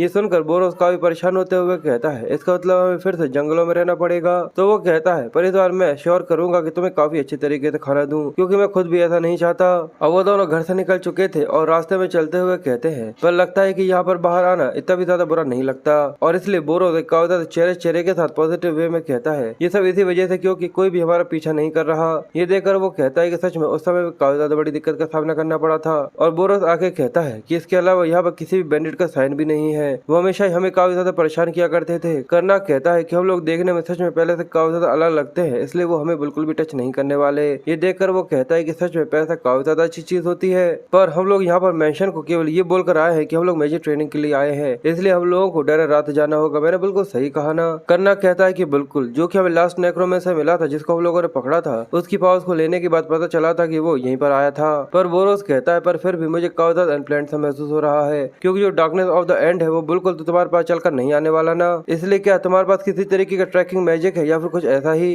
करना कहता है कि बिल्कुल भी नहीं, इसलिए हम लोगों को ये सब चीजें ओल्ड फैशन वे में करनी होंगी। तुम्हें याद है ना कि आखिर हमारे बैक डेज किस तरीके के हुआ करते थे? और ये कहते हुए वो लोग अपनी मंजिल के अगले पड़ाव तक पहुंचने वाले होते हैं, जिसके बाद वो लोग डेरात के एडवेंचरर गिल्ड के अंदर जाते हैं, जिसके सामने खड़े होकर वो कहते हैं कि ये सच में इन्फॉर्मेशन इकट्ठा करने के लिए सबसे ज्यादा अच्छी जगह है, क्योंकि इनके हाथों में हर एक तरीके की इन्फॉर्मेशन होती है जो कि किसी को भी मिल सकती है। हमारे पास में जब हम लोग यहाँ पर आए थे तो हम लोगों ने अपने आप को एडवेंचरर दिखाया था। ऐसा लगता है कि अब ऐसा लगता है कि ये एक और बार हमारी मदद करने वाले हैं। करना कहता है पर ये समय पहले से काफी ज्यादा अलग है, क्योंकि हम लोग को इस बार एडवेंचरर्स की तरह यहाँ पर साइन करने की जरूरत नहीं है। जिसके बाद अब वो लोग गिल्ड के अंदर आकर वहाँ पर खड़े हुए लड़के को काफी ज्यादा पैसा देते हैं और उसे सारी इन्फॉर्मेशन बताते हैं। तो वो चमकते हुए चेहरे के साथ कहता है आपका हमारे एडवेंचरर गिल्ड के अंदर स्वागत है। यानी आप ये चाहते हैं कि आपको इन्फॉर्मेशन दी जाए जो कि darkness of the end of world से है, यानी आप वो इन्फॉर्मेशन चाहते हैं जो कि डार्कनेस ऑफ द एंड से जुड़ी हुई है। बोरोस कहता है कि आखिर लॉर्ड इस चीज की परवाह क्यों नहीं कर रहे जब उनकी टेरिटोरी के अंदर यहाँ पे मॉन्स्टर्स घूम रहे हैं? अगर थोड़ी बहुत इन्फॉर्मेशन हो वो भी हम लोगों के लिए चलेगी। तो वो लड़का कहता है कि कुछ समय से हम लोगों लोगों को डार्कनेस ऑफ द एंड से रिलेटेड काफी ज्यादा रिक्वेस्ट आ रही है। इसकी वजह से हमारे पास काफी ज्यादा इन्फॉर्मेशन है जो कि तुम्हारे काम आ सकती है। जिसके बाद वो कई सारे पेपर्स के बंडल निकाल कर उनके सामने रख देता है और कहता है कि तुम चाहो तो इनके अंदर से पहले देख सकते हो। वो दोनों ये देख काफी ज्यादा सरप्राइज थे और उन दोनों के मुंह खुले के खुले रह गए थे। वो कहते कि इतने सारे। जिसके बाद वो एक एक कर सभी डॉक्यूमेंट्स को चेक करना चालू करते हैं, पर कई सारे डॉक्यूमेंट्स को चेक करने के बाद वो निराश होते हुए कहते हैं कि यहाँ पर सच में कई सारी फॉल्स इन्फॉर्मेशन है। यहाँ पे एक स्कैम एक्सीडेंट के बारे में लिखा है। यहाँ पर लिखा है कि कुत्ते ने चिकन खा लिया। और आखिर ये किस तरह की बकवास है। वो डार्कनेस ऑफ द एंड के ऊपर ब्लेम लगा रहे हैं क्योंकि उसकी औरत किसी और के साथ भाग गई। वो लड़का कहता है देख कर ऐसा लगता है कि यहाँ पे ऐसी कई सारी इन्फॉर्मेशन है जो कि गलत है, तो क्या मुझे उनको तुम्हें दिखाने से पहले इनको फिल्टर आउट कर देना चाहिए। तो वो कहता है कि नहीं, ये सारी रख रहने दो, जितनी ज्यादा इन्फॉर्मेशन होगी उतनी ज्यादा अच्छी होगी। जिसके बाद बोरोस उसे कुछ कहता उससे पहले वो उसके कंधे पर हाथ रखकर अपने क्लॉस मैजिक को इस्तेमाल करना चालू करता है और कहता है कि मैं तुम्हारे ऊपर अपने मैजिकल मैसेजिंग सिस्टम को एक्टिवेट कर रहा हूँ क्योंकि यहाँ पर कई सारे लोग हैं। जिसके बाद वो आगे कहता है कि यहाँ पर ऐसी कई सारी इन्फॉर्मेशन हो सकती है जो कि यहाँ पर बेकार से डॉक्यूमेंट के नीचे छुपी हुई हो। ये सुनकर वो कहता है इसका मतलब हमें यहाँ पर जितना मैंने सोचा था उससे ज्यादा लंबा समय लगने वाला है। पर वहीं वो लोग पीछे से किसी की चिल्लाने की आवाज सुनते हैं कि अगर तुम लोग मेरे ऊपर यकीन क्यों नहीं कर रहे, मैं सच में सीरियस हूँ। हमारे गाँव के अंदर एक नेक्रोमेंसर है जो की काफी ज्यादा ईविल है। इसलिए वो उस लड़के के पास आकर कहता है कि मैं उसकी रिपोर्ट करना चाहता हूँ क्योंकि हमारे टाउन के अंदर एक अचानक ही नेक्रोमेंसर अपीयर हुआ है। इसलिए वो लड़का उससे पूछता है कि तुमने पहले इसके बारे में टेंपल से बात करी है। तो वो लाल बालों वाला आदमी गुस्से में कहता है कि वो लोग भी मेरे ऊपर बिल्कुल भी भरोसा नहीं कर रहे। तो वो गिल्ड का आदमी कहता है कि सबसे पहले मुझे सिचुएशन समझाओ कि आखिर वहाँ पर हुआ क्या है। तो वो लाल बालों वाला लड़का कहता है कि आज से कुछ समय पहले एक फॉरेनर जिसका नाम लियो है वो अचानक ही हमारे गाँव के अंदर अपीयर हुआ है। जैसे ही वो आया है उसके बाद से उसने जो अबेंडेंड मेंशन थी उसके अंदर रहना चालू कर दिया। वो अपने चेहरे पे एक अजीब सा फिल्टर लगा कर रखता है जिसकी वजह से उसके चेहरे पर एक बेकार सी हंसी दिखती रहती है। और मुझे नहीं पता कि आखिर वो इतनी ज्यादा छोटी उम्र के अंदर इतना ज्यादा पैसा लेकर कहाँ से आया है, पर वो कुछ समय से जो टाउन के फेस्टिवल्स है उनके ऊपर काफी ज्यादा पैसा लगा रहा है जिसकी वजह से जो टाउन के लोग हैं वो उसे काफी ज्यादा पसंद करने लगे हैं। और वो गाँव की जितनी भी जवान लड़कियां हैं उन सभी को सेड्यूस करता है, वो भी ना जाने किस तरीके के स्ट्रेंज स्किल से।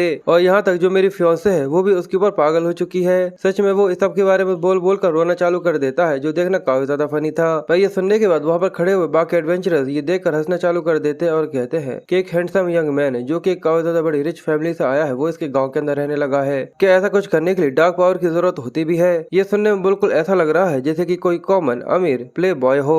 लड़के, ऐसा लगता है कि तुम इस चीज के बारे में कुछ जरूरत से ज्यादा ही सोच रहे हो। और उन सभी की ये बातें सुनने के बाद वो लड़का भी उस लाल वाले लड़के की बातों पर ध्यान देना बंद कर देता है और उसे माफी मांगते हुए कहता है कि मुझे माफ करना पर मैं तुम्हारी रिपोर्ट को एक्सेप्ट नहीं कर सकता, पर अगर तुम चाहो तो तुम पैसे देकर एक पर्सनल एडवेंचरर को हायर कर सकते हो। पर जैसे वो पैसे बताता है तो वो उस लाल बालों वाले लड़के की आंखें फटी की फटी रह जाती है और वो सरप्राइज होते हुए कहता है कि सच में इतना ज्यादा पैसा लगता है। इसलिए वो वहां से भागते हुए कहता है कि तुम एक फ्रॉड हो, तुम सच में इसकी वजह से पछताओगे। और उसके बाद चले जाने के बाद लोग उसके बारे में बातें करना चालू कर देते हैं कि आखिर वो किस तरीके का बेवकूफ था, वो जरूर जल रहा है, इसी की वजह से वो ऐसा कुछ कर रहा है। मुझे लगता है कि उसने ये सोचा होगा कि अगर वो नेक्रोमेंसरी को यहाँ पे मेंशन करता है तो सभी लोग उसके लिए ध्यान देंगे और कुछ न कुछ तो जरूर करेंगे। और कर्नाक और बोरोस भी इसके ऊपर ज्यादा ध्यान न देते हुए कहते हैं कि हमें आज सच में यहाँ पे कुछ भी अच्छा नहीं मिला। बोरोस कहता है कि मैंने सुना है कि यहाँ पे काफी ज्यादा अच्छा रेस्टोरेंट है, तो क्यों ना हम लोग वहाँ पर चलकर आराम करें। इसलिए वो दोनों वहाँ से जाने लगते हैं। तो वो आदमी उन लोगों से कहता है कि अगर मुझे यहाँ पर किसी और तरीके की इन्फॉर्मेशन मिलेगी तो मैं तुम लोगों से कांटेक्ट करूंगा। अब जैसे ही वो लोग गिल्ड से बाहर आ जाते हैं तो बोरोस उससे कहता है कि यंग मास्टर की जो लियो नाम का आदमी है वो काफी ज्यादा सस्पिशियस महसूस होता है। कर्नाक उससे कहता है कि तुमने बिल्कुल सही कहा, आखिर वो ये सब एक छोटे से गाँव के अंदर क्यों कर रहा है? ऐसा तो वो एक सिटी के अंदर भी तो कर सकता था अगर वो इतना ज्यादा अमीर और इतना ज्यादा हैंडसम है। यहाँ पर केवल एक ही वजह है जिसकी वजह से वो कंट्री साइड की इनोसेंट लड़कियों को पिक कर रहा है। असल में वो जो वर्जिन लड़कियां होती हैं उनके सोल्स के पीछे है। इसलिए मुझे लगता है कि वो किसी तरीके की डार्क मैजिक को इस्तेमाल करने की कोशिश कर रहा है, इसलिए हम लोगों को जल्दी करना चाहिए। जिसके बाद अब वो दोनों चलते हुए उस गाँव के अंदर आ जाते हैं जहाँ पर बोरोस कहता है लगता है कि ये वही टाउन है, तो आखिर अब हमें यहाँ पर क्या करना है? कर्नाक कहता है तो चलो मैं तुम्हें दिखाता हूँ। और वो चुटकी बजाकर अपने स्पेल को एक्टिवेट करता है और उसे बताता है कि यहाँ पर असल में एक बैरियर बना हुआ है और ये सच में काफी ज्यादा प्रेसाइज है। यहाँ तक एक हाई रैंक का प्रीस्ट है उसे भी इसको महसूस करने में काफी लंबा समय लगेगा। इसका मतलब वो लड़का काफी ज्यादा स्किल्ड होगा, पर ऐसा लगता है कि एक सिंपल सा बैरियर है, हमें जाकर चेक करना होगा। ऐसा भी हो सकता है कि उसके पास डार्क ऑफ द एंडेस की पावर्स हो और ऐसा भी हो सकता है कि वो केवल एक ऑर्डिनरी सा नेक्रोमेंसर हो। पर तब उन दोनों को पीछे से आवाज आना चालू होती है और एक प्रीस्ट उन दोनों को आवाज देते हुए कहता है कि तुम दोनों तुम प्लीज यहाँ पर आ सकते हो। ये देखकर वो दोनों कंफ्यूज होते हुए कहते हैं कि ये तो एक प्रीस्ट है, पर आखिर वो यहाँ पर क्या कर रहा है? और वो प्रीस्ट अपने बारे में बताना चालू करता है कि मेरा नाम एलियस है और मैं रैंक 1 का इंक्विजिटर हूँ और मैं अर्थ गॉडेस हाबरटोवा को सर्व करता हूँ। ये सुनने के बाद वो दोनों काफी ज्यादा सरप्राइज थे कि रैंक 1, इसका मतलब ये एक हाई रैंकिंग प्रीस्ट है। जिस जिसके बाद बोरोस अपने आप को और कर्नाक को यहाँ पर इंट्रोड्यूस करता है। ये सुनकर इलियास कहता है, इसका मतलब क्या तुम दोनों एडवेंचरर्स नहीं हो, तो आखिर तुम लोग यहाँ पर क्या कर रहे हो। कर्नाक कहता है कि हम लोग यहाँ से गुजर ही रहे थे, पर हम लोगों ने यहाँ पर अजीब तरीके के रूमर सुने, तो हम लोगों ने सोचा कि यहाँ पर आकर देखना चाहिए। ये सुनकर इलियास खुश हो जाता है और कहता है, इसका मतलब क्या तुम लोग मेरे ऊपर एक फेवर कर सकते हो, और ये सारी की सारी चीजें तो बस हमारी गॉडेस के लिए है। और ये बोलकर वो चमकती हुई आगे साथ उन लोगों की तरफ देख रहा था, तो उसकी चमकती हुई आंखें देखकर कर्नाक अपना चेहरा मोड़ लेता है और बोरोस ये देखकर कहता है, आखिर ये चीज क्या हो सकती है। इलियास कहता है कि ये चीज पूरी तरह से पक्की तो नहीं है, पर ऐसा लगता है कि यहाँ पर इस गांव के अंदर एक नेक्रोमैंसर छुपा हो सकता है। ये देखकर कर्नाक थोड़ा सरप्राइज होते हुए सोचता है, क्या ऑर्डर को इसके बारे में पता है। जिसके बाद वो दोनों ही घबराने की एक्टिंग करते हुए कहते हैं, पर क्या ये चीज इतनी ज्यादा बुरी नहीं है, तो आखिर तुम अकेले यहाँ पर क्या कर रहे हो। इलियास बताता है कि जो ऑर्डर है वो जब तक उन लोगों को एविडेंस न दिए जाए तो वो बिल्कुल भी कुछ नहीं करते, इसलिए उन लोगों को इस चीज के ऊपर बिल्कुल भी भरोसा नहीं है कि यहाँ पे एक नेक्रोमैंसर हो सकता है, क्योंकि अचानक यहाँ पर कई सारी इन्फॉर्मेशन है जो कि पूरी तरह से गलत आ रही है। तो कर्नाक कहता है, पर कि जो यहाँ की सिचुएशन है वो कुछ जरूर से ज्यादा सस्पिशियस नहीं है।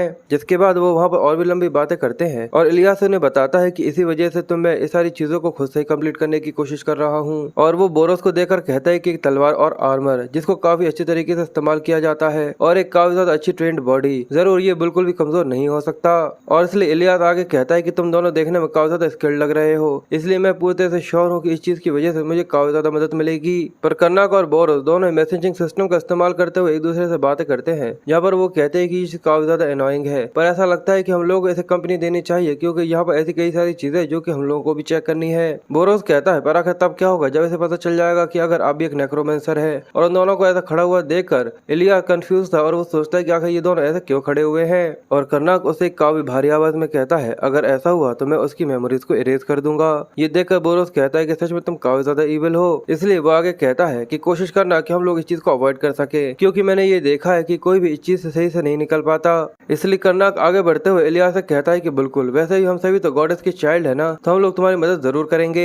ये सुनकर इलियास काफी ज्यादा खुश हो जाता है और वो कहता है कि तुम्हारा बहुत बहुत शुक्रिया, अब चलो मैं तुम्हें टाउन के चर्च के अंदर लेकर चलता हूँ। जिसके बाद वो दोनों को लेकर टाउन के अंदर आ जाता है और वो लोग घूमते हुए फिर चर्च के अंदर आ जाते हैं। और अब चर्च के अंदर आ जाने के बाद वो टाउन के चर्च हेड से और जो नन होती है उन दोनों से उन दोनों को मिलवाते हैं। तो जो हेड होता है वो कहता है कि जो लियो है वो सच में इस गाँव के लिए काफी ज्यादा बड़ी हेल्प निकल कर आया है, मैं पूरी तरह से श्योर हूँ कि वो नेक्रोमैंसरी से बिल्कुल भी रिलेटेड नहीं है। इलियास कहता है कि प्रीस्ट यहाँ पर कुछ समय के लिए तो रुक सकता है, पर उसे यहाँ से कुछ समय के बाद जाना ही होगा। इलियास ये सुनकर कहता है कि ठीक है, ये काफी ज्यादा अच्छा है। वैसे भी हम लोग यहाँ पर अगर ऐसे ही आए हैं कि हम लोगों को यहाँ पर कोई भी मदद नहीं मिलने वाली, इसका तो यही मतलब है कि यहाँ पर किसी तरीके का खतरा नहीं है। तो हेड कहता है कि ये पूरी तरह सच है और इसलिए हम लोग ज्यादा चीजें ऑफर नहीं कर सकते, पर अगर आप लोग यहाँ पर रुकने वाले हैं तो अपने आपको कंफर्टेबल महसूस कराइएगा, मैं आपको आपके रूम तक लेकर चलता हूँ। जिसके बाद दूसरी तरफ हमें लियो के उस मेंशन का सीन दिखाया जाता है जिसके ऊपर काफी ज्यादा पावरफुल बैरियर लगा हुआ था। जिसके बाद हमें लियो की मेंशन का सीन दिखाया जाता है जिसके ऊपर काफी ज्यादा पावरफुल बैरियर बना हुआ था और अंदर जो उसका बटलर होता है वो लियो के लिए टाउन से एक मैसेज लेकर आया था। वो कहता है, ऐसा लगता है कि यहाँ पर और भी कई सारे लोग हैं जो कि ऑर्डर से आपकी इन्वेस्टिगेशन करने के लिए आए हैं। ये सुनकर वो कहता है, अगर तुम्हें कुछ भी चीज नोटिस होती है तो तुरंत आकर मुझे रिपोर्ट किया करो। और साथ ही लियो काफी ज्यादा गुस्से में कहता है कि वो चूहे यहाँ पर आते ही जा रहे हैं, मुझे ऐसा लगता है कि मुझे उन्हें खत्म करना ही होगा। जिसके बाद एलियस उन दोनों को उनके रूम के अंदर लेकर आ गया था और वो कहता है कि प्लीज तुम दोनों यहाँ पर आराम करो। कर्नाक कहता है कि अगर यहाँ पर इस लियो की काफी ज्यादा अच्छी पोजीशन है तो मुझे ऐसा लगता है कि जो पूरा पूरा टाउन है वो उसके लिए काफी ज्यादा केयर करता है। वो कहता है, तुमने बिल्कुल सही कहा, लगता है कि यहाँ पर लोगों से उसके बारे में पूछना पूरी तरह से बेकार होगा, इसलिए हम लोगों को जाकर उसे खुद से ही मिलना होगा। ये सुनकर कर्नाक कहता है, इसका मतलब क्या तुम उस मेंशन के अंदर जाना चाहते हो, क्या तुम जाकर उसे डायरेक्ट इंटरोगेट करोगे। वो कहता है कि यहाँ पर इससे भी ज्यादा एक इफेक्टिव मेथड है जो कि मैं इस्तेमाल करना चाहता हूँ, पर इसके लिए तुम दोनों को भी मेरी मदद करनी होगी।